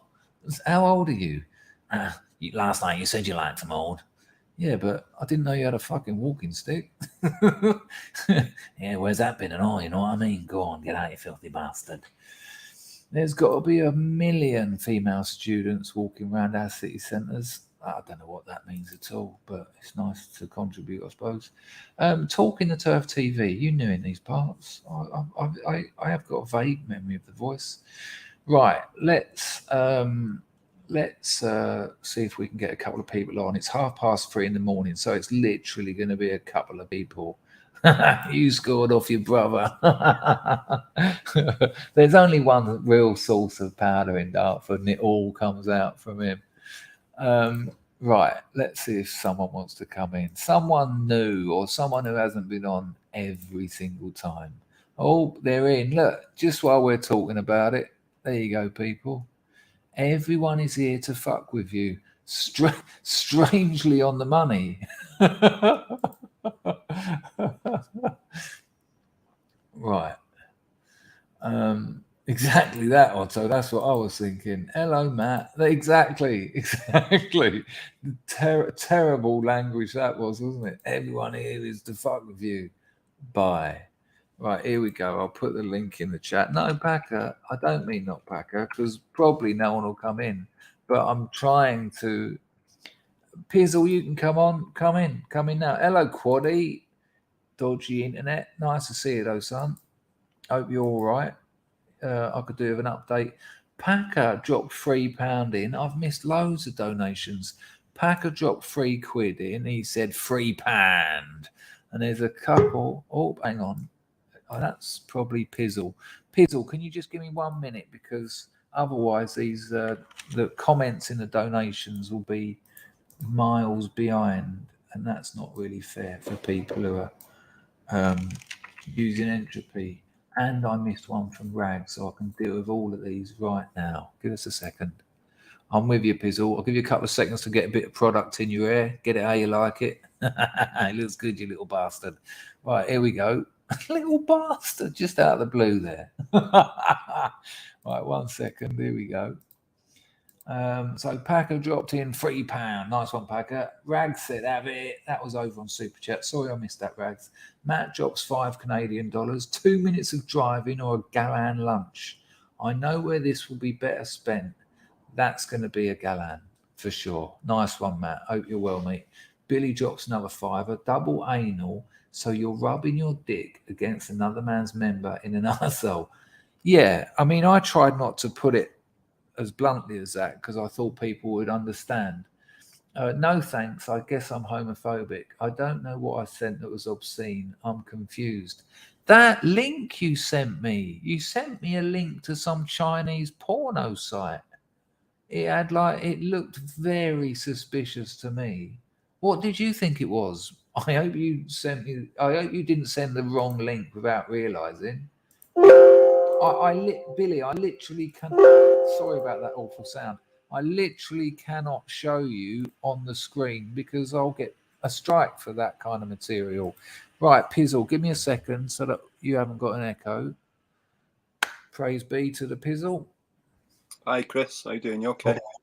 I am all right. To be honest with you, I'm shattered. It's 3:30 in the morning. It was Memorial Day today in America, and I had to do a bit of marketing, right? All right. Now, that's because in marketing, in email marketing circles, anything is an in, right? Okay. People will be at home, so you've got to do it. And I've done Memorial Day marketing campaigns every year for like the last 8 years, or probably more than that. And today I just thought, hang on a minute. I put Walt Whitman's poem, a beautiful poem about a fallen soldier, and I can't remember a vigil that night I did make, or something. It's a beautiful poem, and I put in the main picture that you'll get in your email. I put like the unknown soldier, and I put, on this day we remember our fallen heroes and all that. I thought, hang on a minute, am I literally now going to put, by the way, 20% off if you want some buy some fucking screwdrivers? I just thought, I can't do it because I'm into ethical marketing, So I've taken a real risk, and it might pay off and it might not. But I said, look, I'm not going to try and sell you anything. If you want to buy something, you can. But let's remember what Memorial Day is about. Now, I'm not trying to sell myself as a marketing saint, because I am still trying to sell stuff, but I'm trying to sell it on the back of a little bit of kudos, that I'm not trying to con anyone, It's not sort of like, yeah, sorry your dad's dead, spend some money, it might make it a bit better. No, I'm not doing it. So and I've got to deal with other people involved in that business who are going, you did what exactly? Because that could cost a business $5,000, for one day. But you take the risk, because I just thought it's hard sleeping at night when you're doing things like that. If it's it's like 9/11. Can you imagine? Oh, everyone who died in 9/11. Do you need a new hairdryer? Did the people you lost in 9/11 have bad hair? Imagine you died in an aeroplane attack. So that's where I am. How are you? I'm all right, Chris. What I wanted to ask you is, I watched the stream you did the other day. I didn't watch it live. I had to watch it and record it. That card trick you did, freaking amazing. Absolutely amazing. How did you do it, Chris? Come on, we all want to know. Right, email me. Now, as I said on the day, when I tell you that amazing feeling you've got will go. It doesn't matter. I want to know how it's done. I know you do, but this is, like I said, I apart from being sexually abused by a magician, I always get that in, because it's, he always got it in. Well, he got it in once. No. I loved conjuring, and when I got older and I got more into mentalism was the one that really blew my mind reading. Yeah. But I then met a lot of professional magicians, including Darren Brown. Darren Brown. Yeah. I've watched some of his stuff. Like I've worked out how he does some of the stuff he does. Have you seen that one? The one I saw, it was like a closed market, and he got someone to hide something somewhere in the market, and then he sort of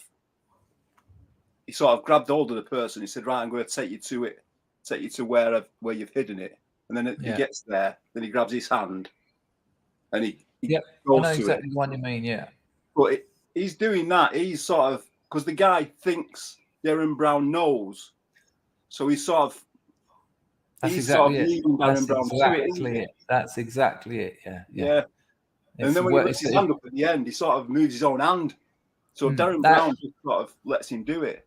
That trick's hundreds of years old. I'm not taking anything away from Darren Brown, because he's amazing. Oh, he is. He's good. Yeah, I bought his book. Pretty much all his tricks are old tricks. Yeah. And what you need to do with Darren Brown is use Occam's razor. Like, there's a great scene of him. He's standing in Carnaby Street, and he says, "Okay," and this bloke walks along. This black fella walks along, and he says, "Mate, have you got a couple of seconds?" And the bloke says, "All right." And he sort of grabs his hand. He sort of puts his hand to the side, does all this stuff. And he says, so I'm looking at you, you're, you know, quite a big build, you know, you're confident in your walk. I'm thinking maybe sport. And he says, you just give, I just saw a negative. Maybe not sport, more like security. And the bloke goes, yeah. And he keeps going and he keeps going. And he gets all this information out of him, reading the bloke's little micro expressions and all of that. And so you think, well, you can't read people's minds. No one's got the skill to see someone's slight raise of the eyebrow and go, oh, he's agreeing with. So you think he researched that man. You think that's what it is? Is it that? No, I know that's what it is. Okay. And I also know that he goes to Derren Brown more than probably any other mentalist goes to incredible lengths to make things work. But he will also, because it's funny with Derren, because he says things like, I use a combination of psychology, neurolinguistics. He used to say NLP, he doesn't say that so much anymore, but this, and this suggestion. And actually, it will be an electronic impressioning device that you can buy online, and that does sort of that takes some of the. I mean, you know, it's a trick. You do know it's a trick. It's obviously not real magic, but when it's that sort of. Yeah, but when I tell you about that card trick, you're gonna you think it's brilliant, and it is. I could do it to you right now, but I do a good trick, Chris. I do that one where you know, you put a pencil through a £5 note. Yeah. You know, it's fucking good, that one, isn't it? I've got me on video doing it for Jess. Have you seen pulling a silk hanky through an iPhone? Well, I've seen it, yeah, but I think easy. I saw that. Similar principle. What's that young guy called? He's got that's him. That's him. He's the fella that done it. Terrible presentation. Dynamo. That's the one. Yeah. You could do that trick. You can say to anyone in the crowd, "Have you got an hanky?" Take their phone, their hanky, and just pull it through their phone. The thing is, with tricks like that, they seem a bit too much. Do you know what I mean? I don't know. Right. They're a bit too much. I can't explain it. You've just said something really important, because there is, I can't remember what Derren calls it off the top of my head, but if something is too perfect, the audience won't buy it, because you cannot do that. Do you understand? Yeah, you know, and so you'll see some mind readers, they've just bought a few props and they don't understand that you've got to sell it to them. You'll often see Derren Brown get things wrong. He does it deliberately, and he'll say, "Is it 42?" And you know, and it'll be a number out or something, and that's because if it's too part of the show, and if it's too perfect, even if you're not using a stooge, people will think you are, because it's just too perfect. So something you have to. What about the one? I mean, it was on telly, obviously. All right, on telly it might be camera tricks or whatever, but he did it a couple of times. He went up to like a jewelry shop, sort of put his hand through the window and grabbed something, and he did it. This was how long ago. He did it with a tax disc on a car. Sort of put his hand through. I think that was, what's his name? I don't think that was Dynamo. I think the bloke. No, that wasn't Dynamo. This was Paul Zennon. I don't know who it was. I just know it wasn't Dynamo, but that still confuses me. I think it can only be like camera trickery or something. No, it's not. I'm not going to tell you, but you can find out. I'll tell you I've done the one. If you email me, I'll tell you I've done that one. Okay. And then you'll be able to do it as well. Yeah. But the presentation is important. It doesn't go down so well on the internet, but I like to show off. But that's Paul Zennon. Here's one of the what me. Here's one of the weird things about magic tricks that's really important, especially with mentalism. People will remember them better than they were. That they'll have a different memory of what actually happened. Yeah. And because of the way humans work, because they want you to understand how amazing it is, they will unconsciously exaggerate it when they tell someone as well. So a trick that actually happened becomes something quite different when passed on to someone, because like, you know, when you meet, maybe you see a really hot bird, when you tell your mate, you Yeah, up it a little bit. And it's the same yeah. with magic, because Right. you don't want to say he done this. And you'll say he never touched the pack. He didn't touch the pack of cards. He didn't touch them. And the magician in the trick will say, I haven't touched that pack of cards. When a magician says that, he's usually already touched that pack of cards. Yeah. So he's telling you. But you remember that. And so then you tell your friend, listen, he didn't touch the pack of... There's a trick that's too good. It's called what's it called? Hang on. Any card, any number. And so I'd get a pack of cards, and you get two people, and you say to one person, name any card, and they'll go 4 of spades.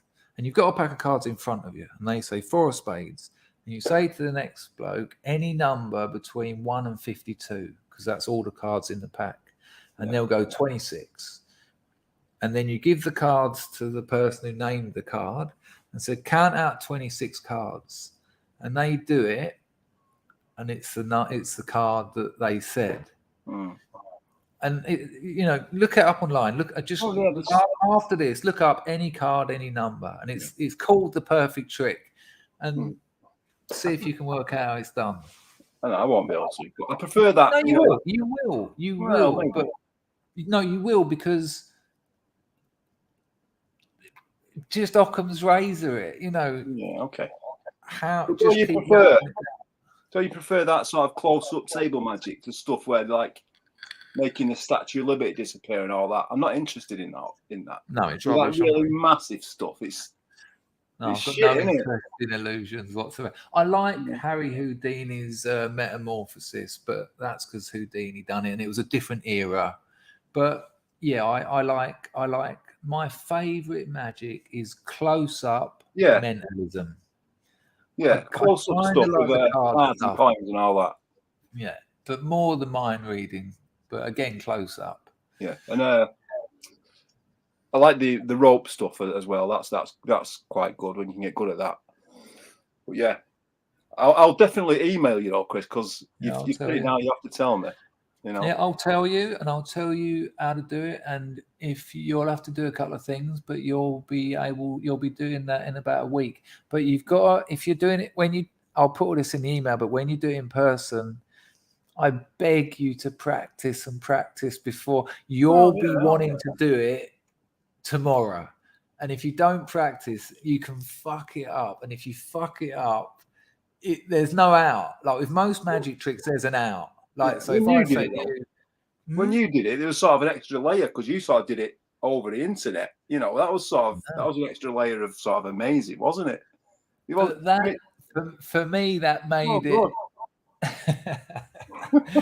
It will blow your mind when you find out how it's done. But, it's so good. Another thing I wanted to ask you, Chris, totally changing the subject. Yeah. I don't know if you remember, ages ago, before you was even streaming, you asked me to come on to interview me. I'm not saying I didn't, but I am. Well, you'll remember when I say, because I emailed you and told you that when I was in rehab, they called Prevent. That was you, because I've mentioned that so many times. Yeah. So you emailed me back and said, do you want to come on? I'll interview you about it. And I went, yeah. But then I bottled out. But yeah, that was me. Yeah. I think that is a suable offence. Now, but was that the rehab that got you clean that you liked? Yeah, I've only been to one rehab. Well, you lucky bastard. But in that case, I can understand why you wouldn't. But I have got such a disdain for 19 of the 20 odd I went to that I would have sued them, because they've got a duty of care. You're vulnerable. And it wasn't even in group, was it? Right. So for people who don't know this, can I tell the story? Well, or do you want it? It's not that. Well, you just say I just mentioned it in like the kitchen. I wasn't going on about it, but I mentioned it a few times because I was really into sort of anti-feminism at the time. So I'd mentioned it a few times, and a lot of all the women counsellors were all feminists and all that. Yeah, of course. And I said to one of them, all right, then give me an incident where women have got it worse than men. And she's like, she couldn't. I'm like, fucking hell, I could even answer that question for you. You just give me an example. And she fucking couldn't.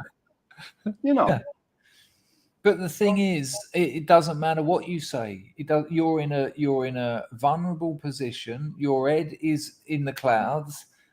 They've got a duty of care to look after you, not bring in Prevent. I thought that was shocking. That's Well, one the of the woman that worst things I've ever came heard. from Prevent, she came twice. She was quite fit actually. She was Oh well, really fit. not Yeah. all bad. No. Well, so the first time she came, and she arranged to come back. So it's when second time, I sort of got all dressed up and Yeah. put on best shit I had on, yeah. But in the end, she was sort of agreeing with me. She was agreeing with me. She was saying, "Yeah, there's a woman at our office who's we call her a plastic feminist and all this." She was fucking agreeing with me. Wow, that's interesting. But my thing was, if it had been, Hang on, because people still don't know. I'll keep it very quick. So Pizzle was in a rehab center, and he mentioned a few times, as he said, that he wasn't into feminism. He thought it was a more of a damaging thing than a positive thing. Essentially, I think that you would agree with that. Yeah. And the rehab center got prevented, which come into they come in because of extreme beliefs. While he was in a hospital to be treated, I think that's would they do that to someone on chemo? Imagine you've got cancer and you're having chemo and you start saying, I'm not really into feminism. I think it's a bullshit, really. Oh, Prevent turn up. No, it wouldn't happen. But I said, if there would have been a really radical feminist there saying really outlandish shit on the side of feminism, they wouldn't have called Prevent them, would they? It just wouldn't have happened. And I wasn't saying extreme stuff. I was just saying it a lot. That it was bullshit. And I was pointing out, men have got it just as bad, if not worse, than women in a lot of situations. But a rehab center should also understand that when you're withdrawing, you do get obsessed with things. You do get quite vehement over, I'm not to say that what you were saying is wrong, but, I remember that, getting obsessed with things. And they should take that into account. They shouldn't. They shouldn't have done it. I think it's awful that they've done it. But, sorry, Tech Roach is asking what Prevent is. I'm just going to get them up on the internet. But I did, like you say, I did enjoy that rehab. Like I only been to one.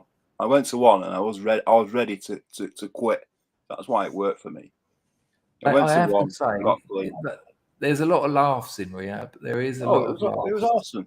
I mean, I really enjoyed it. I made friends that I'd not had for decades. You know what I mean? I had proper friends like that.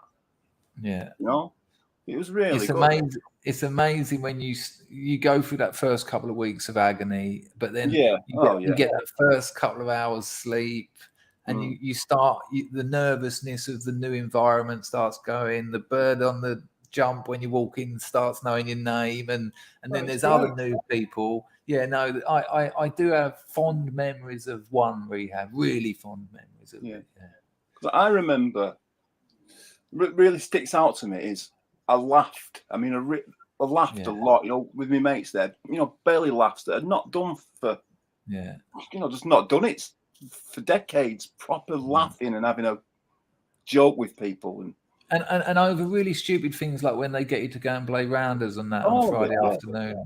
Yeah. So good. You were saying on that stream that I watched about the letters as well, when you have to write a letter. I wrote a letter to my dad, and I was in absolute tears. I mean, I could barely speak, snotting and all that. Really, really, really. What, when you were writing it or when you were reading it out? I was reading it out. Yeah, it was really bad. But I mean, good, but bad. How did you? I found group really challenging. I was honest. I didn't hide anything. Well, I think I didn't. Who knows? But I found telling my own stories and telling, the things I'd done. I found that easier than listening to other people's. I'd be sitting there thinking, "Oh, please let this end. This is fucking horrible. This is so dark. Please stop." That bloke who came on here, Dave, when he read out his life story, I was sitting next to him. So the sort of 20 people in the room who were looking at him could see me, and my t-shirt was drenched with sweat, just emotional sweat, just because I was hating it. You know, he was the things, he lost his kids, social services took his kids, his mate died, his mate got, another mate got stabbed, and I'm just sitting there thinking, oh, there's about another, because with your life story, it's well, most of the rehabs I've been to is a page a year, and he was like 45, and so I thought, oh, we've got so much more. We've barely started. Well, listen to this story, Chris. This was a lad told this story. I mean, I knew him outside of rehab from Royton, but I didn't know this story. And he told it in one of the NA meetings. He was in a dead house. They was all doing crack and gear and all that, and this new lad turned up, or some new lads or whatever. And one of them died there and then on the spot. This new lad died, you know, and they all went through his pockets and that, and this and that, and this and that. And then, like, the next day or a couple of days later, this lad found out that the lad had died was his son. He didn't know this like guy had turned up looking for him. Do you know what I mean? He's looking for his dad. I can't hear you, Chris. It always happens once. Hang on, I'm a bit confused. So you've got there's people in the rehab, and it's a residential, so they're all back at the house, but they're all using. Is that right? No. This is a story that he told. You know, in NA when you got to go to the meetings. Right. Yeah. Go on. Sorry, I missed it. Say it again. I'll try and follow it this time. The story that he told was one time out on the streets. He was in a junkie's house, or a dead house, we call it, where everyone goes to use. I've never heard that. That's what threw me. I've never heard the phrase "dead house." Good Lord. That's what they call them around here. So anyway, some group of lads turned up, and one of them died. And it turned out, after they all, you know, gone through his pockets and all that stuff, horrible stuff. Yeah, I've seen it. It turned out to be his son, who'd come to the area looking for his dad. Hang on, but what I'm missing is the bloke. The dad and the son were both in the crack house. Yeah, the lad who's telling the story was in the crack house. Right. So he's telling the story, and he said these lads turned up. One of them died, and one of them died, and I found out a couple of days later that was my son. Oh shit! And he'd gone looking for his old man. Yeah. So he liable to have rifled through the pockets of his own dead son. Yeah. Awful, that, isn't it? When he told the story, it was like, fucking hell. That's bad. I mean, like I said, I didn't know him, but, you know, I'd met him a few times, whatever, scoring and stuff around Royton. And it was just a powerful story, yeah. Yeah, people don't really get it, do they? And I'm sure you've probably got, I mean, you were using, what, 20, 25 years? 25 years, yeah. You've probably got another 100 of those stories. It's a dark old world out there. It's horrible, yeah. Yeah, it's horrible. But so you walked into that rehab and you thought, I'm done, I'm ready, and you listened. Yeah, for the first time ever. Yeah, and I'd had enough of it. You know, I'd had like what, I don't know, 3 or 4 blood clots, months at a time in hospital, septicemia. You know, if it wouldn't have been for my parents, I'd be dead. I'd absolutely be dead now. If it wasn't for my mum, you know, I'd be dead. But through most of my addiction, it's like 2/3 of it, I did work. I had a fairly good job. And for the other third of it, I was with a working girl. So she was bringing hundreds of pounds home every night. So that, you know, so that didn't do much for me. I had a massive habit. But yeah. Can I ask you, when you first started using heroin, did you think I don't know what all the chat's about? You know, this is nothing. You know, I can leave this alone. No, I loved it from the moment. Yeah, no, I get that. I'm not disputing that. But I just want to know, because for me, I just remember one day waking up and thinking, I can't not have any today. And I remember thinking, I'm now a heroin addict. That has just happened. Yeah. Because before, Well, I don't it took remember me a a fair specific. time. It took me a fair Oh, it amount of time was. to get Yeah. habit. Yeah. Oh, yeah. Definitely. Couple of years, maybe 2 Couple years. years at least. Yeah. Well, 6 months to 2 years. It's around there, isn't it? Mm. Because at first you just use once or twice a week, and then it builds up. And at first, for the first few months or whatever, it was great. I was working. I used to get home in the evening, make a phone call, and 10 minutes later, a bagger turn up in my house, and it'd just be great, and I tooted for the first like 5 years, and I loved it. I loved tooting. Same as that. Yeah. And then, but then it was just money.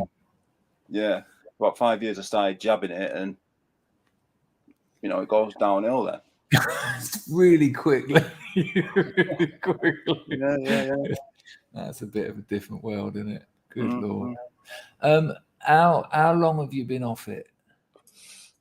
Well, it was 2017 when I went into rehab. Years.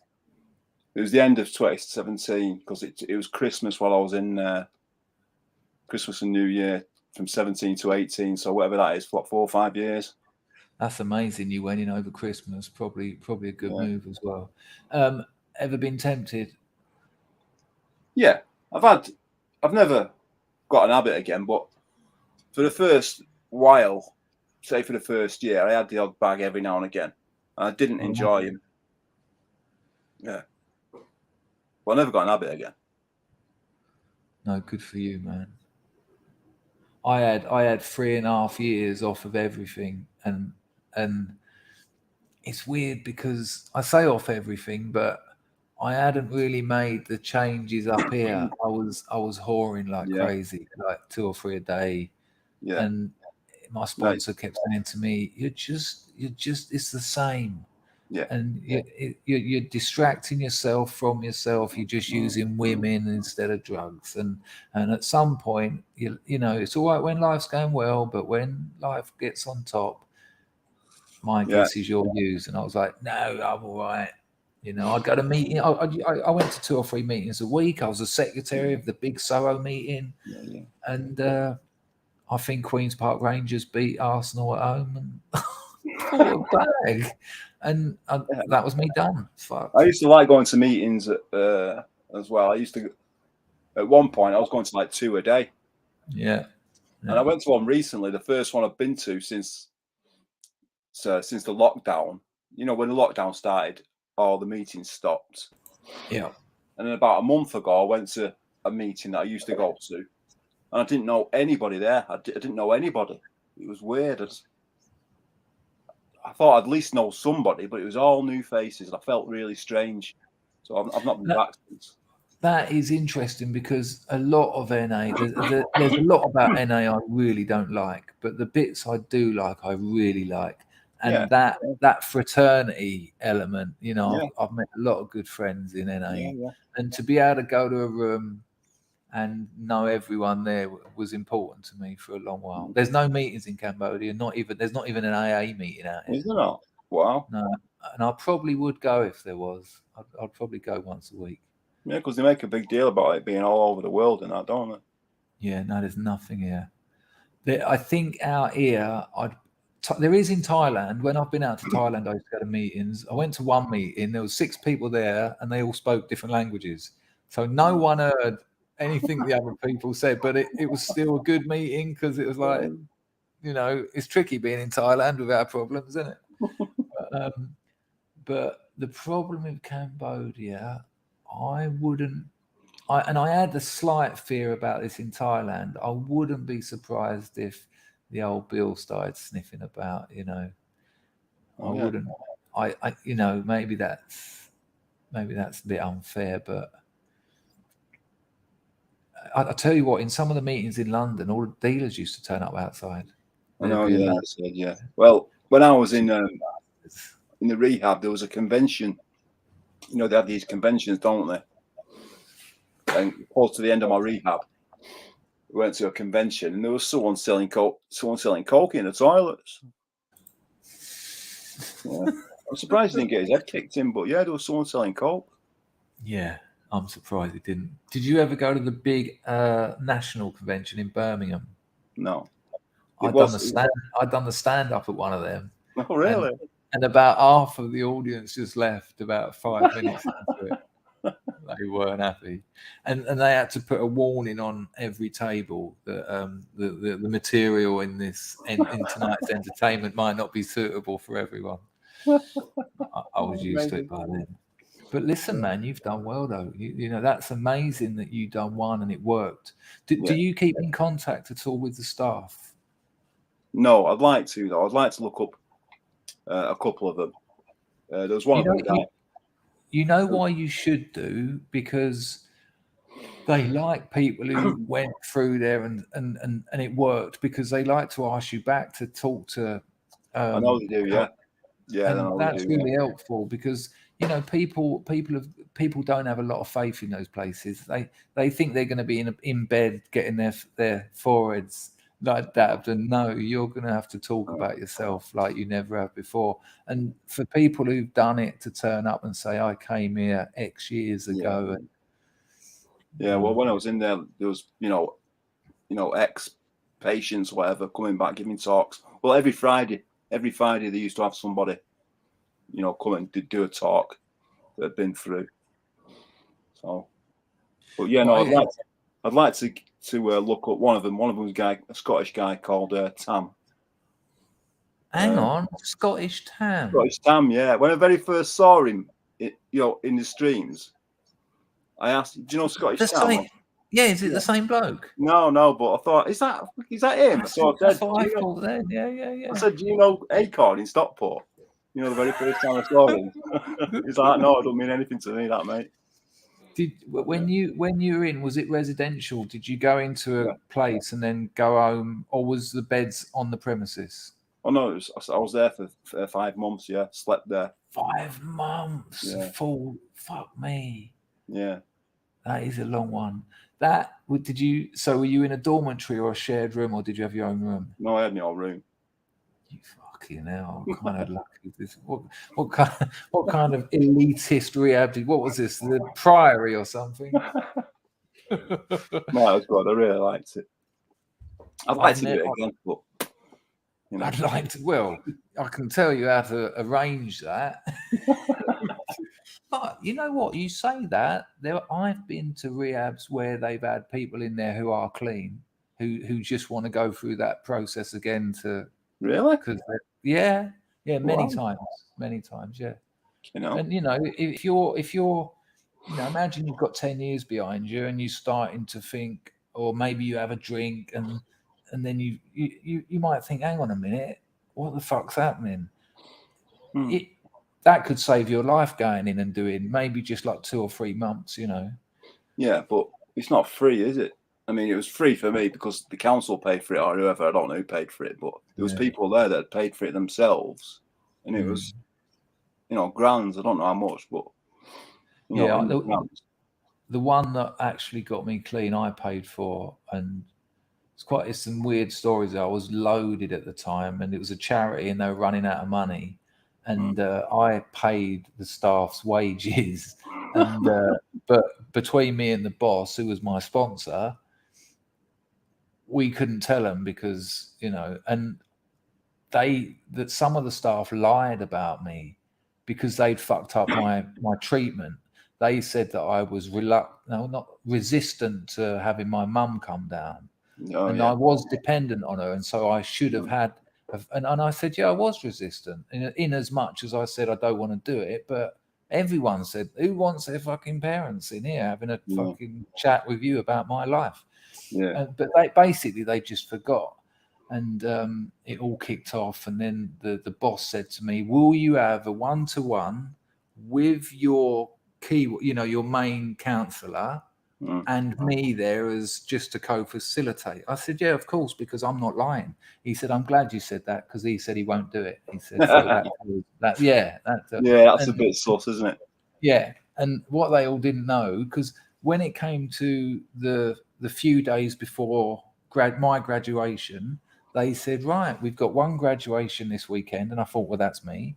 And they went, that's Erica. And I went, no, there's 2 graduations this weekend. And I said, it's Erica and me. And he went, who told you that? I went, your boss. And it was all fucking tense. And he had to leave. He went out there, and they all ganged up against me. And it was my sponsor, who was the boss, said I could stay at his house when I left there for a few months, just while I was reacclimatizing. And he had to say to me, look, you can't come and stay now because all this has kicked off. And I really needed all that coming out of rehab. Yeah, it's just what you need, isn't it? Of course it is, yeah. But I'm with you, though. Really good times. Really good times. Yeah, it was, yeah. All right, mate. Listen, I'm going to go to bed. It's been lovely talking to you. Yeah, Don't get another bag in, eh? No. All right, Chris. If you do, give me a call. Take care, mate. All right, email me and I'll tell you about that trick. I will do. Thank you, boss. See you later. Mate. I know that might have got a bit indulgent, but when you've been through that, I have been through a lot of them. It's lovely to talk to someone who knows what that's like, because it's insane, rehab. That story he told you, you're getting stories like that every day. And you get back to your room. I was always sharing rooms or in dorms, and there's people in the corner just smoking crack or heroin, and you're rattling. You're like, are you using? And they're like, no. And like, there's 3 of them like in the corner with like this smells like heroin. And then you're in a weird position then, because if you grass on them, and they don't like that word in rehab, stop using that street language in here. It's not grassing, it's saving your fucking life. But if you go to the staff and say, so-and-so, so-and-so, and so-and-so are all in the dorm using right now, they'll all get chucked out. But then you're the bloke that got them chucked out. And some of them might be in there instead of going to prison. And if they get chucked out, they're going to prison. And so you suddenly got, you're then a marked man. A couple of them might be like, right, we know where he is. We'll keep an eye on him. And when he walks out of there one day to go and get his lunch, we'll fucking chiv him. And so it's darkness. So I absolutely grasped on him, because I thought, no, you using could kill me. Fuck you, get out. I didn't even leave the room. I texted the boss. I said, get to dormitory number 2 right now. And then I just put my phone down and sat there. And I thought, please hurry up, because if you ain't here in 2 minutes, I'm over there using. I hadn't slept for a week. One boot of that gear, I'd have got a night's sleep. And when you haven't slept for a week, it's fucking tempting. And he came in, and oh God, and they were all looking at me, and I said, well, maybe you should have thought about that when you were using smack in a rehab centre. Go on, fuck off. Go on, fuck off. I'm in the right here, you cunts. And on that beautiful note, I'm just going to show you what Prevent is. So these people call some weird feminist therapist at Pizzles, and I think it's important to say that he loved the place. So I'm not knocking the rehab, but there was obviously one feminist there who got, who wanted to cause some dramas because he dared to mock the Church of Feminism. This is Prevent. Have a look at what Pizzle had to deal with while he was withdrawing. Look, have a look at this. Preventing violent extreme. Oh no, that isn't Prevent. Oh, for fuck's sake! How am I meant to find it? Prevent.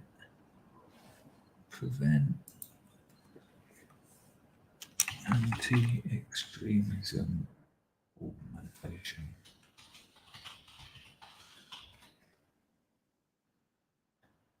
Prevent counter-terrorism policing. There you go. That's it. Yeah. Hang on. Prevent. Look, counter-terrorism policing. See that? That's what Pizzle got called on him in rehab for fucking saying he didn't trust feminism.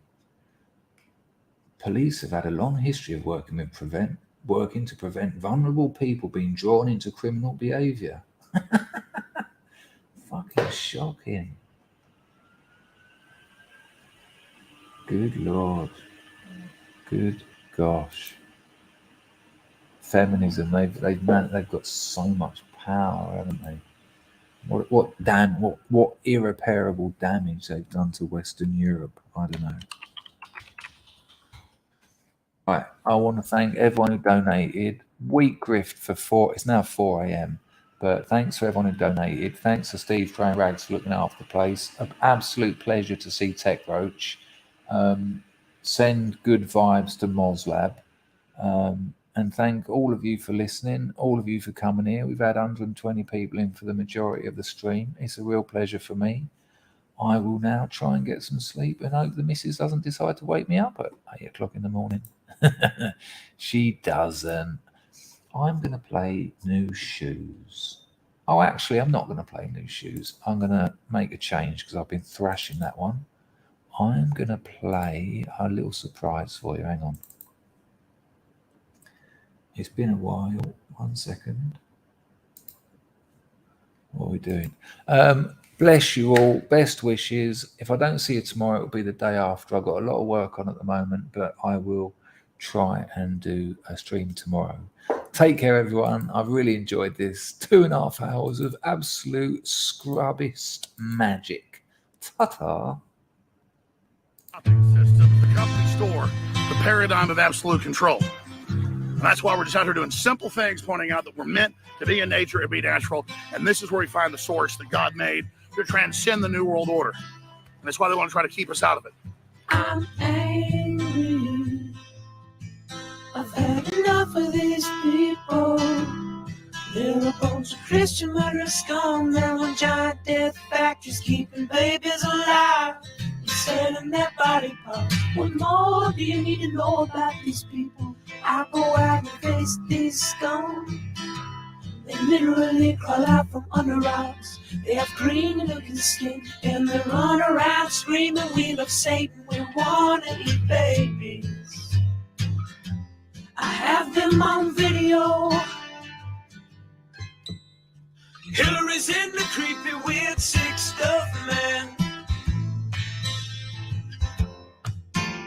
She sleeps in the same room with that creepy weird woman whose mother wears a hood over her head. What the hell? That woman number one is ugly. Imagine how bad she smells, man.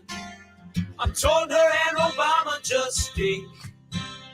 Obama and Hillary both smell like sulfur. Vart.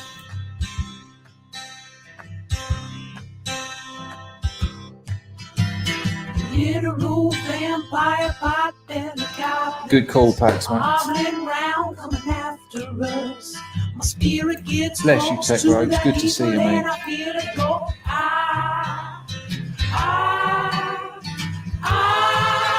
We're such self-centered crap. We don't even notice and it's rising up. Nice one, Anglo. Millions upon it, people of the very worst type, and I'm so pissed.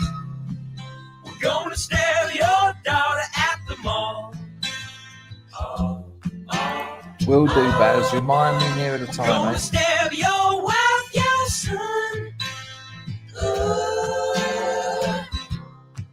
We're gonna stab you with a butcher knife, and then the police chief is A gonna pleasure, Fizzle. It say, really was. we love our Somalis, we love our Muslims. Oh, they're so good. Oh, they're so sweet. I was watching Fox News as I worked out this morning. You know what? It's weird because so was I. Hello, Brad. Goodbye, Brad. Take care, everyone. Thank you, Anglo, for that last one there. Look after yourselves. Yeah, me too. It's very weird. Any tips for writing lyrics? Just say what you feel. Be honest about what you feel. That's it.